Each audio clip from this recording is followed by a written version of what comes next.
നമ്മൾ ആദ്യം ശ്രവിക്കുന്നൊരു കാര്യമുണ്ട്. അവസാനമായി എന്ന് പറഞ്ഞിട്ടാണ് ആ വചനം ശ്ലീഹ തുടങ്ങുന്നത്. അപ്പം നമ്മൾക്ക് 2-3 തരത്തിൽ നമ്മൾക്കതിനെ വ്യാഖ്യാനിക്കാം. ഒന്നാമത്തേത്, ഈ ലേഖനം സമാപിപ്പിക്കുന്നു, അതിൻ്റെ അവസാനമായി എന്ന് നമുക്ക് നോക്കാം. അതല്ലെങ്കിൽ ഈ കാലഘട്ടത്തിൻ്റെ അവസാനത്തിലേക്ക് നമ്മൾ പ്രവേശിക്കുമ്പോൾ സ്വീകരിക്കേണ്ട ഒരുക്കത്തെക്കുറിച്ച് നമുക്കതിനെ സ്വീകരിക്കാം. അതല്ലെങ്കിൽ നമ്മുടെ ഈ ജീവിതത്തിൻ്റെ വിശുദ്ധീകരണത്തിൻ്റെ അവസാന ഘട്ടത്തിലേക്ക് നമ്മൾ കടന്നു വരുമ്പോൾ പ്രിയപ്പെട്ട ദൈവജനമേ, ആ രീതിയിലും ആ വചനത്തെ നമുക്ക് സ്വീകരിക്കാവുന്നതാണ്. ഇവിടെ പറയുന്നു, അവസാനമായി കർത്താവിലും അവിടുത്തെ ശക്തിയുടെ പ്രഭാവത്തിലും കരുത്തുള്ളവരാകുവൻ. കർത്താവിലും അവിടുത്തെ ശക്തിയുടെ പ്രഭാവത്തിലും കരുത്തുള്ളവരാകുവൻ. സാത്താൻ്റെ കുടിലതന്ത്രങ്ങളെ എതിർത്ത് നിൽക്കുവാൻ ദൈവത്തിൻ്റെ എല്ലാ ആയുധങ്ങളും ധരിക്കുവൻ. പ്രിയപ്പെട്ട ദൈവജനമേ, ദൈവത്തിൻ്റെ എല്ലാ ആയുധങ്ങളെക്കുറിച്ച് ദൈവമക്കൾക്ക് വിശുദ്ധ പൗലോസ്ലീഹായിലൂടെ ദൈവം നൽകിയ സന്ദേശത്തിൻ്റെ ഒരു രത്ന ചുരുക്കമാണ് ഈ ഒരു വചനഭാഗം. ഹല്ലേലൂയ. ഞാൻ ഈ വചനഭാഗം ഇപ്പോൾ എടുക്കാൻ വേണ്ടി വന്നതല്ല, കാരണം ഞാനിത് ഒത്തിരി എടുത്ത ക്ലാസ്സാണ്. അപ്പം അതുകൊണ്ട് തന്നെ ഈ വചനഭാഗമല്ല എടുക്കാനായിട്ട് ആഗ്രഹിച്ചത്. പക്ഷെ ഇവിടെ വന്ന് നിൽക്കുമ്പോൾ ഈശോ കാണിച്ചത് എഫേസസ് 6:10 അപ്പം അതുകൊണ്ട് പ്രിയമുള്ളവരെ, നിങ്ങൾ കുമ്പസാരിച്ചൊരുങ്ങി വിശുദ്ധിയിലേക്കും വിശ്വാസത്തിലേക്ക് ഒക്കെ കടന്നു വന്ന് പ്രസാദപരാവസ്ഥയിലായിരിക്കുമ്പോൾ നിങ്ങളോട് ഈശോ പറയാൻ ആഗ്രഹിക്കുന്നത്, ഇനി വീണ്ടും പഴയ പാപ അവസ്ഥയിലേക്ക് കടന്നു പോകാതിരിക്കാൻ എല്ലാ ഒരുക്കങ്ങളും എല്ലാ ആയുധങ്ങളും ധരിച്ചുകൊണ്ട് നിങ്ങൾ സ്വീകരിക്കാനായിട്ടാണ്. എല്ലാ ആയുധങ്ങളും നിങ്ങൾ ധരിച്ചുകൊണ്ട് ഈ കാലഘട്ടത്തിൽ, അവസാന കാലഘട്ടത്തിലേക്ക് സഭ മുന്നോട്ട് കുതിക്കുമ്പോൾ പ്രിയപ്പെട്ട ദൈവജനമേ, സഭയ്ക്ക് എതിരെ വരുന്ന തിന്മയുടെ ശക്തികൾ പക്ഷെ അത് ഒരിക്കലും പ്രബലപ്പെടില്ല. എത്ര വലിയ ശക്തി വന്നാലും സഭയെ തകർക്കാനായിട്ട് പറ്റത്തില്ല. അതുകൊണ്ട് തന്നെ പ്രിയമുള്ള ദൈവജനമേ, നമ്മുടെ ഈ കാലഘട്ടത്തിൽ ഇങ്ങനെ സഭയ്ക്കെതിരെയുള്ള ഞെരുക്കങ്ങൾ, അസ്വസ്ഥതകൾ ഒക്കെ കടന്നു വരുമ്പോൾ അതിലൊന്നും നമ്മൾ നഷ്ടധൈര്യരാകാൻ പാടില്ല. Hallelujah, hallelujah. നമ്മളതിലൊന്നും നഷ്ടധൈര്യരാകരുത്. ഇങ്ങനെ വന്നുവല്ലോ എന്നൊരു ചിന്ത പോലും നമുക്ക് വരാനായിട്ട് പാടില്ല. കാലഘട്ടത്തിൻ്റെ അതല്ലെങ്കിൽ കാലത്തിൻ്റെ അടയാളങ്ങൾ എപ്പോഴും നമുക്ക് കാണാനായിട്ട് പുറത്തേക്ക് നോക്കേണ്ട ആവശ്യമില്ല. കാലത്തിൻ്റെ അടയാളങ്ങളും കാലഘട്ടത്തിൻ്റെ അടയാളങ്ങളും ക്രിസ്ത്യാനിക്ക് നോക്കാനായിട്ട് പുറത്തേക്ക് നമ്മൾ നോക്കണ്ട, പ്രകൃതിയിലേക്ക് നോക്കണ്ട, അന്തരീക്ഷത്തിലേക്ക് നോക്കണ്ട, നമ്മുടെ സഭയിലേക്കും നമ്മുടെ മക്കളുടെ വിശ്വാസത്തിലേക്കും അതിൽ ഏറെ പ്രത്യേകമായിട്ട് ഗാർഹിക സഭയിലേക്ക് നമ്മൾ നോക്കിയാൽ നമുക്ക് മനസ്സിലാകും കാലത്തിൻ്റെ അടയാളങ്ങൾ ഈ കാലഘട്ടത്തിൽ നടക്കുന്നത് നമുക്ക് കാണാൻ പറ്റും. ഈ കാലഘട്ടത്തിൽ നടക്കുന്ന കാലത്തിൻ്റെ അടയാളങ്ങൾ നോക്കാൻ ക്രിസ്ത്യാനിയെ സംബന്ധിച്ച് പുറത്തെങ്ങും നടക്കുന്ന വലിയ യുദ്ധങ്ങളും ഭീകരാക്രമണങ്ങളും മറ്റു പ്രകൃതിക്ഷോഭങ്ങളും ദുരന്തങ്ങളും ഒക്കെ അത് ഇതിനു മുൻപൊക്കെ ഉണ്ടായിട്ടുള്ള കാര്യങ്ങളാണ്. ലോകസ്ഥാപിതം മുതൽ ഇങ്ങോട്ട് പ്രകൃതി ദുരന്തങ്ങളെല്ലാം ഉണ്ട്. അപ്പം നമ്മൾ അതെല്ലാം ഇതുമായിട്ട് ചേർത്ത് വെച്ച്, അതായത് എന്താ പറയുക, ഈ കാലത്തിൻ്റെ അവസാനത്തിൻ്റെ കാലഘട്ടവുമായിട്ട് ചേർത്ത് വെച്ച് നമുക്കൊരിക്കലും വായിക്കാൻ പറ്റില്ല. നേരത്തെയും ഉണ്ട് എന്ന് ഒരു പക്ഷെ വാദിച്ചേക്കാം. എങ്കിൽ പോലും ക്രിസ്ത്യാനിയെ സംബന്ധിച്ച് ഈ കാലഘട്ടത്തിൻ്റെ അവസാന യുഗത്തിലേക്ക് നമ്മൾ കടക്കുന്നു എന്നുള്ളത് നമ്മൾ വിചാരിക്കേണ്ടത്, നമ്മൾ അറിയേണ്ടത്, നമ്മൾ മനസ്സിലാക്കേണ്ടത് വിവേകം കൊണ്ട് നമ്മുടെ സഭയിലേക്ക് തന്നെ നമ്മൾ നോക്കുമ്പോൾ നമുക്ക് കാണുന്ന വ്യത്യാസങ്ങൾ, സഭയിൽ ഉയർന്നു വന്നിരിക്കുന്ന ചില ചോദ്യങ്ങൾ, സഭയ്ക്കെതിരെ വന്നിരിക്കുന്ന ആക്ഷേപങ്ങൾ, സഭയെന്ന് പറഞ്ഞാൽ സഭയല്ല, വ്യക്തിത്വങ്ങൾക്ക് എതിരെ വന്നിരിക്കുന്ന ആക്ഷേപങ്ങൾ, കഴമ്പില്ലാത്ത ആക്ഷേപങ്ങൾ, മനഃപൂർവ്വം സഭയെ താറടിച്ച് കാണിക്കാനുള്ള മറ്റ് വ്യക്തികളുടെ ശ്രമങ്ങൾ, ഇങ്ങനെ എല്ലാ രീതിയിലും, അതുപോലെ സഭയ്ക്ക് ഒരിക്കലും സമ്മതിച്ചു കൊടുക്കാത്ത രീതിയിലുള്ള കാര്യങ്ങളിൽ, അതായത് സ്വവർഗ വിവാഹം പോലുള്ള കാര്യങ്ങളിൽ ഭയങ്കര ഒരു പ്രഷർ പരിശുദ്ധ പിതാവിന് വരിക, ഇങ്ങനെ ഒത്തിരി രീതിയിൽ സഭയിൽ നടത്തിപ്പിന് എല്ലാത്തിൻ്റെ മേലും ഇങ്ങനൊരു പ്രഷർ പുറമേ നിന്ന് വരും. പക്ഷേ ഇതിനു മുൻപും ഇതിലും വലുതുമൊക്കെ ആദിമസഭ നേരിട്ടപ്പോഴെല്ലാം അതിനെ തരണം ചെയ്ത് സഭ മുന്നോട്ട് പോകുന്നുണ്ട്. നമ്മുടെ ഈ കാലഘട്ടത്തിൽ പ്രിയപ്പെട്ട ദൈവജനമേ, നമ്മളെ സംബന്ധിച്ച്, നമ്മൾ സാധാരണ ജനങ്ങളെ സംബന്ധിച്ച് ഒത്തിരി വലിയ കാര്യങ്ങൾ ചിന്തിക്കാറ്. നമ്മുടെ ഗാർഹിക സഭ, നമ്മുടെ കുടുംബത്തിൻ്റെ കെട്ടുറപ്പ് ആദ്യത്തേതിൽ നിന്ന് ഇപ്പോഴത്തെ അവസ്ഥയിലേക്ക് വന്നപ്പോൾ അതായിരിക്കുന്ന അവസ്ഥകൾ എങ്ങനെയാണെന്നുള്ളത് നിങ്ങളൊന്ന് ചിന്തിച്ചാൽ മനസ്സിലാകും. ഈ കാലഘട്ടത്തിൻ്റെ പോക്ക് എങ്ങോട്ടാണെന്നുള്ളതും സഭ എന്ന് പറയുന്ന ഗാർഹിക സഭ എന്ന് പറയുന്ന നമ്മുടെ ജീവിത അവസ്ഥകൾ, കുടുംബത്തിൻ്റെ അവസ്ഥകളിലുള്ള മക്കളുടെ വ്യത്യാസങ്ങൾ, ബന്ധങ്ങളിലുള്ള വ്യത്യാസങ്ങൾ, ദാമ്പത്യത്തിലുള്ള വ്യത്യാസങ്ങൾ എന്ന് വേണ്ട ഇങ്ങനെയുള്ള ഓരോ കാര്യങ്ങൾ നമ്മൾ ചിന്തിക്കുമ്പോൾ മനസ്സിലാകും നമ്മളുടെ ഈ കാലഘട്ടത്തിൽ ഇത്രത്തോളം ആയുധങ്ങൾ എടുക്കേണ്ടതിൻ്റെ ആവശ്യകതയെപ്പറ്റി തമ്പുരാൻ നമ്മളോട് പറയുന്നത് എന്തുകൊണ്ടാണെന്നുള്ളത്. അതിൽ ഇപ്രകാരം പറയുന്നു, അവസാനമായി നിങ്ങൾ കർത്താവിൻ്റെ പ്രഭാവത്തിലും അവിടുത്തെ ശക്തിയുടെ പ്രഭാവത്തിലും കരുത്തിലും, കർത്താവിലും അവിടുത്തെ ശക്തിയുടെ പ്രഭാവത്തിലും കരുത്തുള്ളവരാകുവാൻ. കർത്താവിൽ കരുത്ത് ആർജിക്കുക, ശക്തിയുടെ പ്രഭാവത്തിൽ കരുത്താർജിക്കുക. രണ്ട് കാര്യങ്ങളിൽ ഈശോ നമ്മളോട് പറയുന്നു വചനത്തിലൂടെ, കർത്താവിലും അവൻ്റെ ശക്തിയുടെ പ്രഭാവത്തിലും. കർത്താവിൻ്റെ ശക്തി ഞാൻ നിങ്ങളോട് പറഞ്ഞു, അവനിൽ നിന്ന് പുറപ്പെടുന്ന ശക്തി നമ്മളിൽ നിന്നും പുറപ്പെടണം. അതാണ് ക്രിസ്ത്യാനിറ്റി. ആ ശക്തിയിൽ നമ്മൾ കരുത്താർജിക്കുക എന്ന് പറഞ്ഞാൽ എൻ്റെ വിശ്വാസത്തെ സംരക്ഷിക്കുക എന്നുള്ള അർത്ഥം. കർത്താവിൻ്റെ ശക്തിയിൽ ആശ്രയിക്കുക എന്ന് പറഞ്ഞാൽ വിശ്വാസത്തെ സംരക്ഷിക്കുന്നവൻ ക്രിസ്തുവിനെയാണ് മാനിക്കുന്നത്. ഹല്ലേലൂയ. ഞാനോ നിങ്ങളോ വിശ്വാസത്തിനെതിരെ ചെയ്യുന്ന പാപമുണ്ടെങ്കിൽ ഞാനും നിങ്ങളും തള്ളിപ്പറയുന്നതും തള്ളിക്കളയുന്നതും കർത്താവായ യേശു ക്രിസ്തുവിനെയാണ്. കർത്താവിൻ്റെ ശക്തി എന്ന് പറയുന്നത് വിശ്വാസത്തിൽ അടിയുറച്ച് നിൽക്കാനായിട്ട് നമ്മൾ എടുക്കുന്ന തീരുമാനമാണ് കർത്താവിൻ്റെ ശക്തി എന്ന് പറയുന്നത്. കത്തോലിക്ക സഭയിലുള്ള രക്തസാക്ഷികളുടെ എണ്ണം നോക്കിയാൽ അവരെല്ലാവരും ഈ കർത്താവിൻ്റെ ശക്തിയിൽ കരുത്താർജിച്ചവരാണ്. കാരണം മരണം മുന്നിൽ കണ്ടപ്പോഴും വിശ്വാസത്തെ, ദൈവത്തെ തള്ളിപ്പറയാതെ വിശുദ്ധിയിലും വിശ്വാസത്തിലും മുറുകെ പിടിച്ചുകൊണ്ട് മരണത്തെ യേശുവിൻ്റെ നാമത്തിൽ സ്വീകരിക്കാനായിട്ട് അവരുടെ മനസ്സിന് കരുത്ത് കൊടുത്തത് കർത്താവിൽ നിന്ന് പുറപ്പെട്ട അഭിഷേകത്തിൻ്റെ, പരിശുദ്ധാത്മാവിൻ്റെ ശക്തിയാണെങ്കിൽ ഈ കാലഘട്ടത്തിൽ പ്രിയപ്പെട്ട ദൈവജനമേ, ഞാനും നിങ്ങൾ നമ്മുടെ കുടുംബ ജീവിത പശ്ചാത്തലങ്ങളിൽ അനുഭവിക്കുന്ന, നേരിടുന്ന നിരവധിയായിട്ടുള്ള പ്രശ്നങ്ങൾ, മക്കളിലുള്ള വിവാഹത്തിലുള്ള വ്യത്യാസങ്ങളൊക്കെ അതിജീവിക്കണമെങ്കിൽ ഇത്തരത്തിൽ ശക്തി ആർജിക്കേണ്ടതായിട്ടുണ്ട്. നാളെ നമ്മുടെ മക്കൾ എടുക്കുന്ന പല തീരുമാനങ്ങളും സാധാരണ കുടുംബജീവിതം നയിച്ച് സാധാരണ ഒരു തലമുറയിൽ നിന്ന് കടന്നു വന്ന് നമ്മൾക്ക് ഉൾക്കൊള്ളാൻ പറ്റാത്ത രീതിയിലുള്ള പല തീരുമാനങ്ങളും പ്രിയപ്പെട്ട ദൈവജനമേ നമ്മുടെ മക്കൾ എടുത്താൽ നമുക്ക് മുന്നോട്ട് പോകുവാനായിട്ടുള്ള കരുത്ത് കർത്താവിൽ നിന്ന് സ്വീകരിക്കാൻ ഈ ഒരു വചനത്തിലൂടെ ദൈവമായ കർത്താവ് നമ്മളോട് പറയുകയാണ്. പ്രിയമുള്ളവരെ, ഒരു അമ്മ മകനെയും കൊണ്ട് വന്നിട്ട് എറണാകുളത്ത് ധ്യാനം നടക്കുന്ന സമയത്ത് മകനെയും കൊണ്ട് വന്നപ്പോൾ അമ്മ പറഞ്ഞു, മകന് വേണ്ടി പ്രാർത്ഥിക്കണം, അതിന് വിവാഹത്തിന് താല്പര്യമില്ല, അതുകൊണ്ട് ബ്രദർ ഒന്ന് സമ്മതിപ്പിക്കണം, അവന് 28 വയസ്സായി എന്ന് പറഞ്ഞു. അപ്പോൾ ഞാൻ ഇവനോട് സംസാരിക്കാൻ വേണ്ടി മുന്നിൽ ഇവൻ വന്ന് നിൽക്കുന്ന സമയത്ത് ഞാൻ തുടങ്ങാൻ മുമ്പ് തന്നെ ഇവൻ കൈ കൊണ്ട് കാണിച്ചിട്ട് പറഞ്ഞു, എനിക്ക് ഒരു പാർട്ട്ണറിനെയാണ് വേണ്ടത്, എനിക്കൊരു വൈഫിനെയല്ല വേണ്ടതെന്ന് പറഞ്ഞു. അപ്പോൾ ഞാൻ നീ എന്താ ഉദ്ദേശിക്കുന്നതെന്ന് വെച്ചാൽ പറഞ്ഞു, ഞാൻ ആഗ്രഹിക്കുന്നത്, എനിക്ക് ആവശ്യം ഒരു മെയിൽ പാർട്ട്ണറിനെയാണ്, കാരണം ഞാൻ ഗേയാ. അമ്മയോട് പറയാൻ പറ്റാത്തത് ബ്രദർ അമ്മയോട് പറയണം, എനിക്ക് വേണ്ടത് ഒരു വൈഫിനെയല്ല, എനിക്കൊരു മെയിൽ പാർട്ട്ണറിനെ വേണം, കാരണം ഞാൻ ഗേയാ. 2 മാസമായിട്ടില്ല ഇതെന്നോട് പറഞ്ഞിട്ട്. ഈ കാലഘട്ടത്തിൻ്റെ അടയാളങ്ങൾ പ്രിയപ്പെട്ടവരെ, ഇതല്ലേ യഥാർത്ഥത്തിൽ കാലഘട്ടത്തിൻ്റെ അടയാളം എന്ന് പറയുന്നത്? ഞാൻ എൻ്റെ ചെവിയിൽ ഈശോ എനിക്ക് കേൾപ്പിച്ച് തരുന്ന ഇത്തരത്തിലുള്ള ചില ഈ കാലഘട്ടത്തിലുള്ള ചില സ്പിരിറ്റുകൾ നമ്മുടെ മക്കളിലൂടെ പ്രവർത്തിക്കുന്നതിൻ്റെ ചെവിയിൽ ഈശോ എത്തിച്ചു തരുമ്പോൾ ഈശോ പറയും, സമയമെടുത്തു. ഒരു ചെവിയിൽ ഇത് കേൾക്കുമ്പോൾ മറുവശം ഈശോ പറയുന്നുണ്ട്, സമയമെടുത്തു. ഇത് തന്നെയാ സന്ദേശങ്ങളിൽ കിട്ടിക്കൊണ്ടിരിക്കുന്നത്, സമയമെടുത്തു. ഇനിയും നമ്മളുടേതായിട്ടുള്ള സുഖ സൗകര്യങ്ങളുടെ പുറകെ ഇങ്ങനെ ലാഗ് ചെയ്ത് നമ്മൾ പോകുമ്പോൾ കർത്താവിൻ്റെ ശക്തി ആർജിക്കാൻ നമുക്ക് പറ്റില്ല.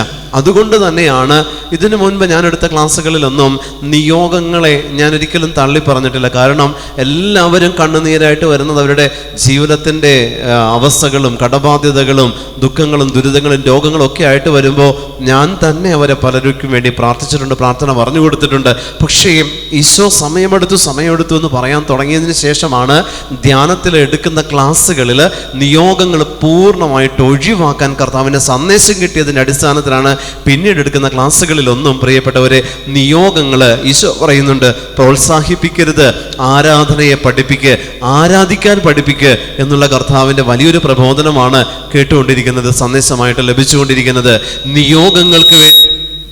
നിയോഗങ്ങൾക്ക് വേണ്ടി പ്രാർത്ഥിച്ചുകൊണ്ട് പ്രിയപ്പെട്ട ദൈവജനമേ, ഈ കാലഘട്ടത്തിൽ വീണ്ടും വീണ്ടും നിങ്ങളുടെ ജീവിച്ചിരിക്കുന്ന അവസ്ഥകളെക്കുറിച്ച് മാത്രം നിങ്ങൾ ചിന്തിക്കുമ്പോൾ നിങ്ങൾക്ക് അതിനപ്പുറത്തേക്കുള്ള ഒരു ജീവിതത്തെക്കുറിച്ച് ചിന്തിക്കുവാനും നിത്യജീവൻ അവകാശമാക്കി ലക്ഷ്യം വെച്ചുകൊണ്ട് ജീവിക്കുവാനുമുള്ള വലിയൊരു കൃപയിലേക്ക് നിങ്ങൾ നടന്നെടുക്കേണ്ട നിങ്ങൾ ഓരോരുത്തരും പ്രിയമുള്ള ദൈവജനമേ, നിയോഗങ്ങൾക്ക് പുറകെ പോകരുതെന്ന് ദൈവത്തിൻ്റെ പരിശുദ്ധാത്മാവ് ശക്തമായിട്ട് നിങ്ങളോട് താക്കീത് ചെയ്ത് പറയുന്നുണ്ട്.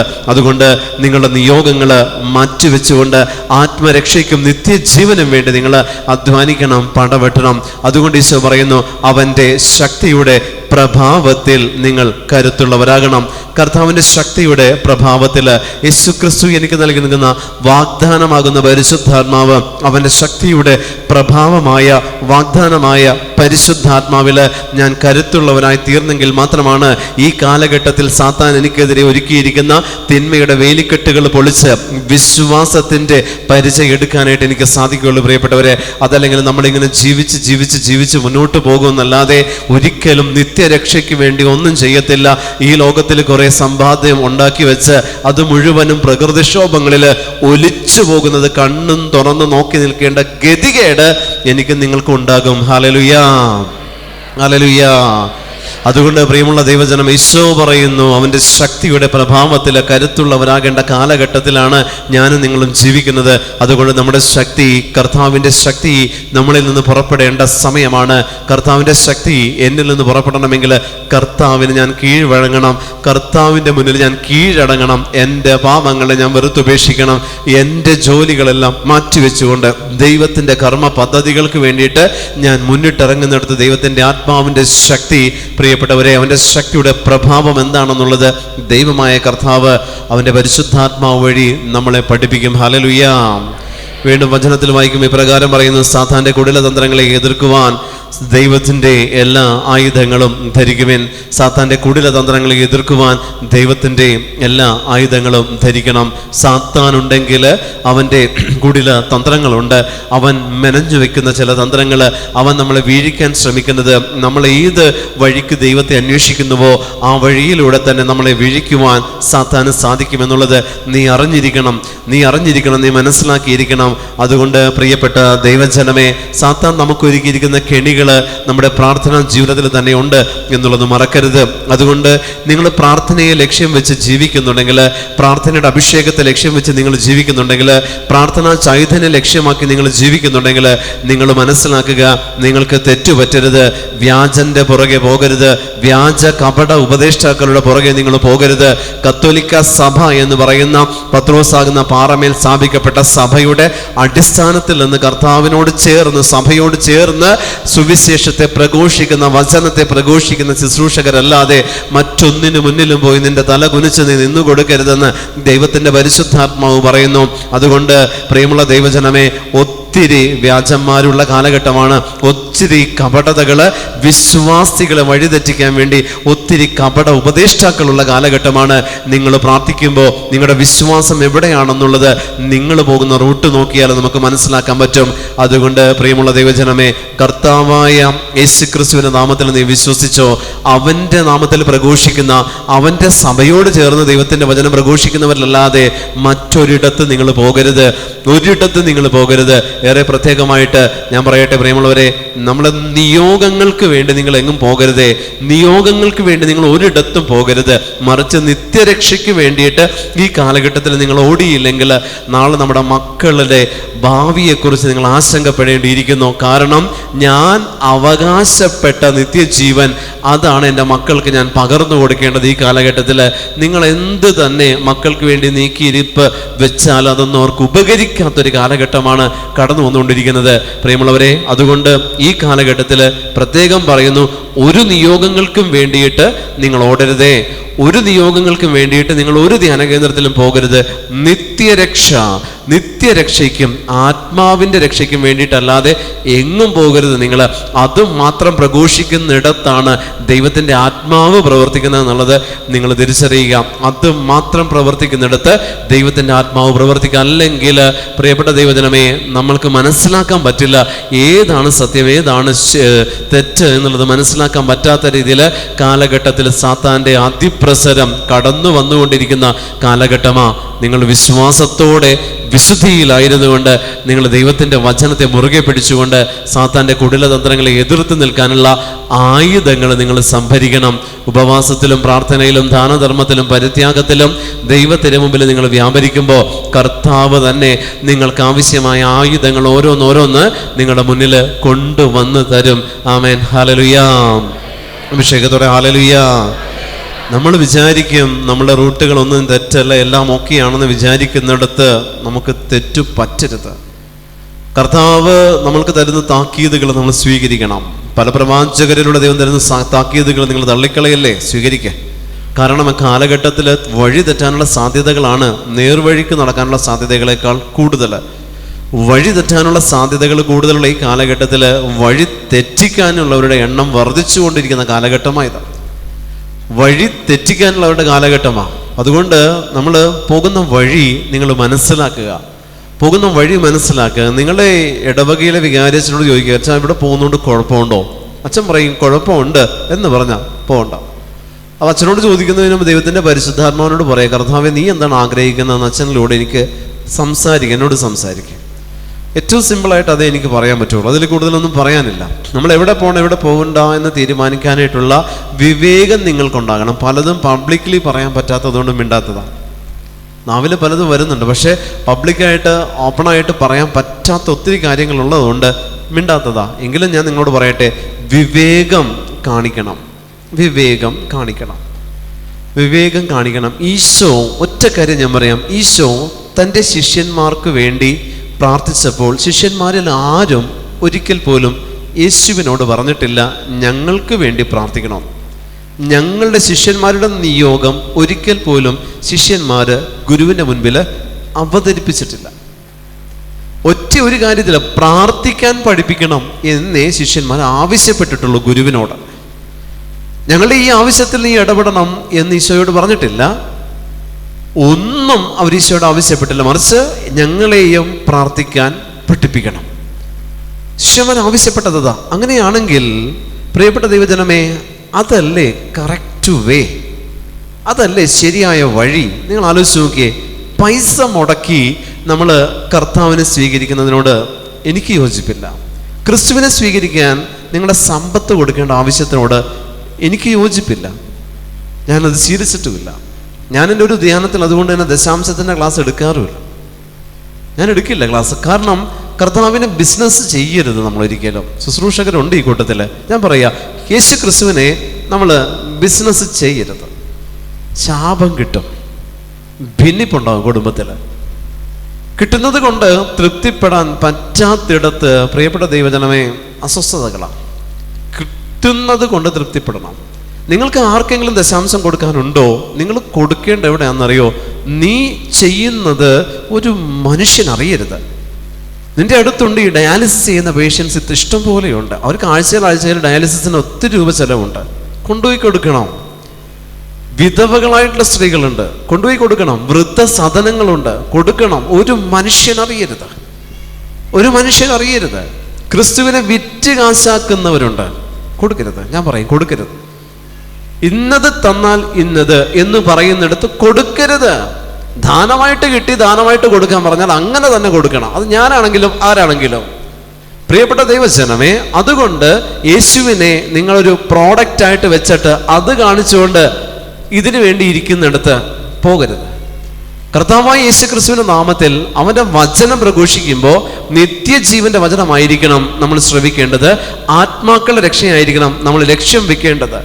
അതിനപ്പുറത്തേക്ക് ദൈവം നിങ്ങൾക്ക് തന്ന സമ്പത്തിനെ നിങ്ങൾ വിവേകത്തോടെ ഉപയോഗിക്കുക. ഹല്ലേലൂയ. ദൈവം നിങ്ങൾക്ക് തന്ന സമ്പത്ത്, ദൈവം നിങ്ങൾക്ക് തന്ന ജോലി, അതിലൂടെ നിങ്ങൾ നേടിയെടുക്കുന്നതിനെ നിങ്ങൾ വിവേകത്തോടെ ഉപയോഗിക്കുക. കർത്താവിൻ്റെ കരുണ നമ്മുടെ മേൽ കടന്നു വരണം. അതാണ് പ്രഥമമായിട്ടുള്ള ലക്ഷ്യം. കർത്താവിൻ്റെ കരുണയാ. അത് നമ്മളുടെ മേൽ കടന്നു വരാൻ നമ്മൾക്ക് എന്ത് ചെയ്യാൻ പറ്റുമോ അത് നിങ്ങൾ ചെയ്യാം. അതിനുവേണ്ടി നിങ്ങൾ മാനസാന്തരപ്പെടണം. അതല്ലാതെ നമ്മൾ ഒന്നിനെയും ലക്ഷ്യം വെച്ചുകൊണ്ട് ഇത്രയും രൂപ കൊടുത്താൽ ഇത്രയും നിങ്ങൾക്ക് തരാം എന്ന് പറയുന്നിടത്തുണ്ട്. എന്നോട് പറഞ്ഞതാ. അതായത് ഒരു പെന്തക്കോസ്ത് സഹോദരങ്ങളാണെന്ന് എനിക്ക് തോന്നുന്നു. തിരുവല്ല ഭാഗത്ത് നിന്ന് എന്നെ വിളിച്ചിട്ട് പറഞ്ഞു, ബ്രദറെ കുറച്ച് ഡെലിവറൻസ് മിനിസ്ട്രി ആയിട്ട് ചെയ്യണം. ഞാൻ പറഞ്ഞു, നിങ്ങളാരാ? പെട്ടെന്ന് ഇങ്ങനെ ശുശ്രൂഷയ്ക്ക് വിളിക്കാറില്ല. ശുശ്രൂഷയ്ക്ക് വിളിക്കുന്ന അതിൻ്റേതായിട്ടുള്ളൊരു പ്രോട്ടോക്കോൾ ഉണ്ടല്ലോ. ഡെലിവറൻസ് മിനിസ്ട്രി കൊണ്ട് ചെയ്യണം. ഞാൻ എന്ത് ഡെലിവറൻസ് മിനിസ്ട്രി? ആരാ നിങ്ങളെന്ന് ചോദിച്ചു. ഏത് സഭയാ? എന്താ നിങ്ങൾ? ആരാ ഏതച്ഛനാ നിങ്ങളുടെ ലീഡർ? ഇങ്ങനെയൊക്കെ ചോദിച്ചു. അപ്പം ഇല്ല, ഇത് ഞങ്ങൾ മറ്റൊരു സഭാസമൂഹമാണ്. ഞങ്ങളിവിടെ ഒരു ഹാൾ എടുത്തിട്ടുണ്ട്. ഒരു 10 പേര്, ഒരു ദിവസം ഒരു 10 പേർക്ക് വെച്ചിട്ട് ഓരോ മാസം 10 പേര് വെച്ച് ഡെലിവറൻസ് മിനിസ്ട്രി ചെയ്യണം. അപ്പം ഞാൻ ചോദിച്ചു, ഞാൻ കത്തോലിക്ക വിശ്വാസിയാണ്. ഞാൻ മിനിസ്ട്രി ചെയ്യുന്നത് ജപമാല കൊണ്ടാണ്. പരിശുദ്ധ അമ്മയും കത്തോലിക്ക വിശ്വാസമാണ് ഞാൻ ഫോളോ ചെയ്യുന്നത്. നിങ്ങൾ പെന്തക്കോസ്താണെങ്കിൽ നിങ്ങൾക്ക് എങ്ങനെ എന്നെ അംഗീകരിക്കാൻ പറ്റുമെന്ന് ചോദിച്ചപ്പോഴാണ് പറഞ്ഞത്, അതൊന്നും ഞങ്ങൾക്ക് വിഷയമല്ല. ബ്രദറിന് പെർ ഹെഡ് ഇത്ര രൂപ ഞങ്ങൾ തരും. പെർ ഹെഡ് ഒരാളെ കാണുന്നതിന് പെർ ഹെഡ് അന്ന് ഓഫർ ചെയ്ത് 50,000 രൂപയാണ്. ഈ ഹാളിലേക്ക് 10 പേരെ ഉണ്ടാവുള്ളൂ. ഒരു ദിവസം 10 പേരെ കിട്ടിയാൽ പോരെ, 50,000 രൂപ വെച്ചിട്ട്. ഞാൻ വേറെ പണിക്കുമല്ലോ. ഞാൻ ബെൻസിലും ഓഡിയിലും BMW ശുശ്രൂഷക്ക് വന്നാണ് ഇവിടെ. ഇതിപ്പോൾ കാറിൽ വന്നിട്ട് ഞാൻ വല്ലവരുടെ വണ്ടിക്ക് ഞാനിവിടെ വന്നു. ഹല്ലേലൂയ. പെർ ഹെഡ് 50,000 തരാം. ഞങ്ങൾക്ക് കമ്മീഷൻ വേറെയുണ്ട്. പക്ഷേ സ്പിരിറ്റ് വിട്ടുപോയിട്ടുണ്ടാണോ? ഞാനത് മറുപടി കൊടുത്ത് ഞാനത് അവസാനിപ്പിച്ചു.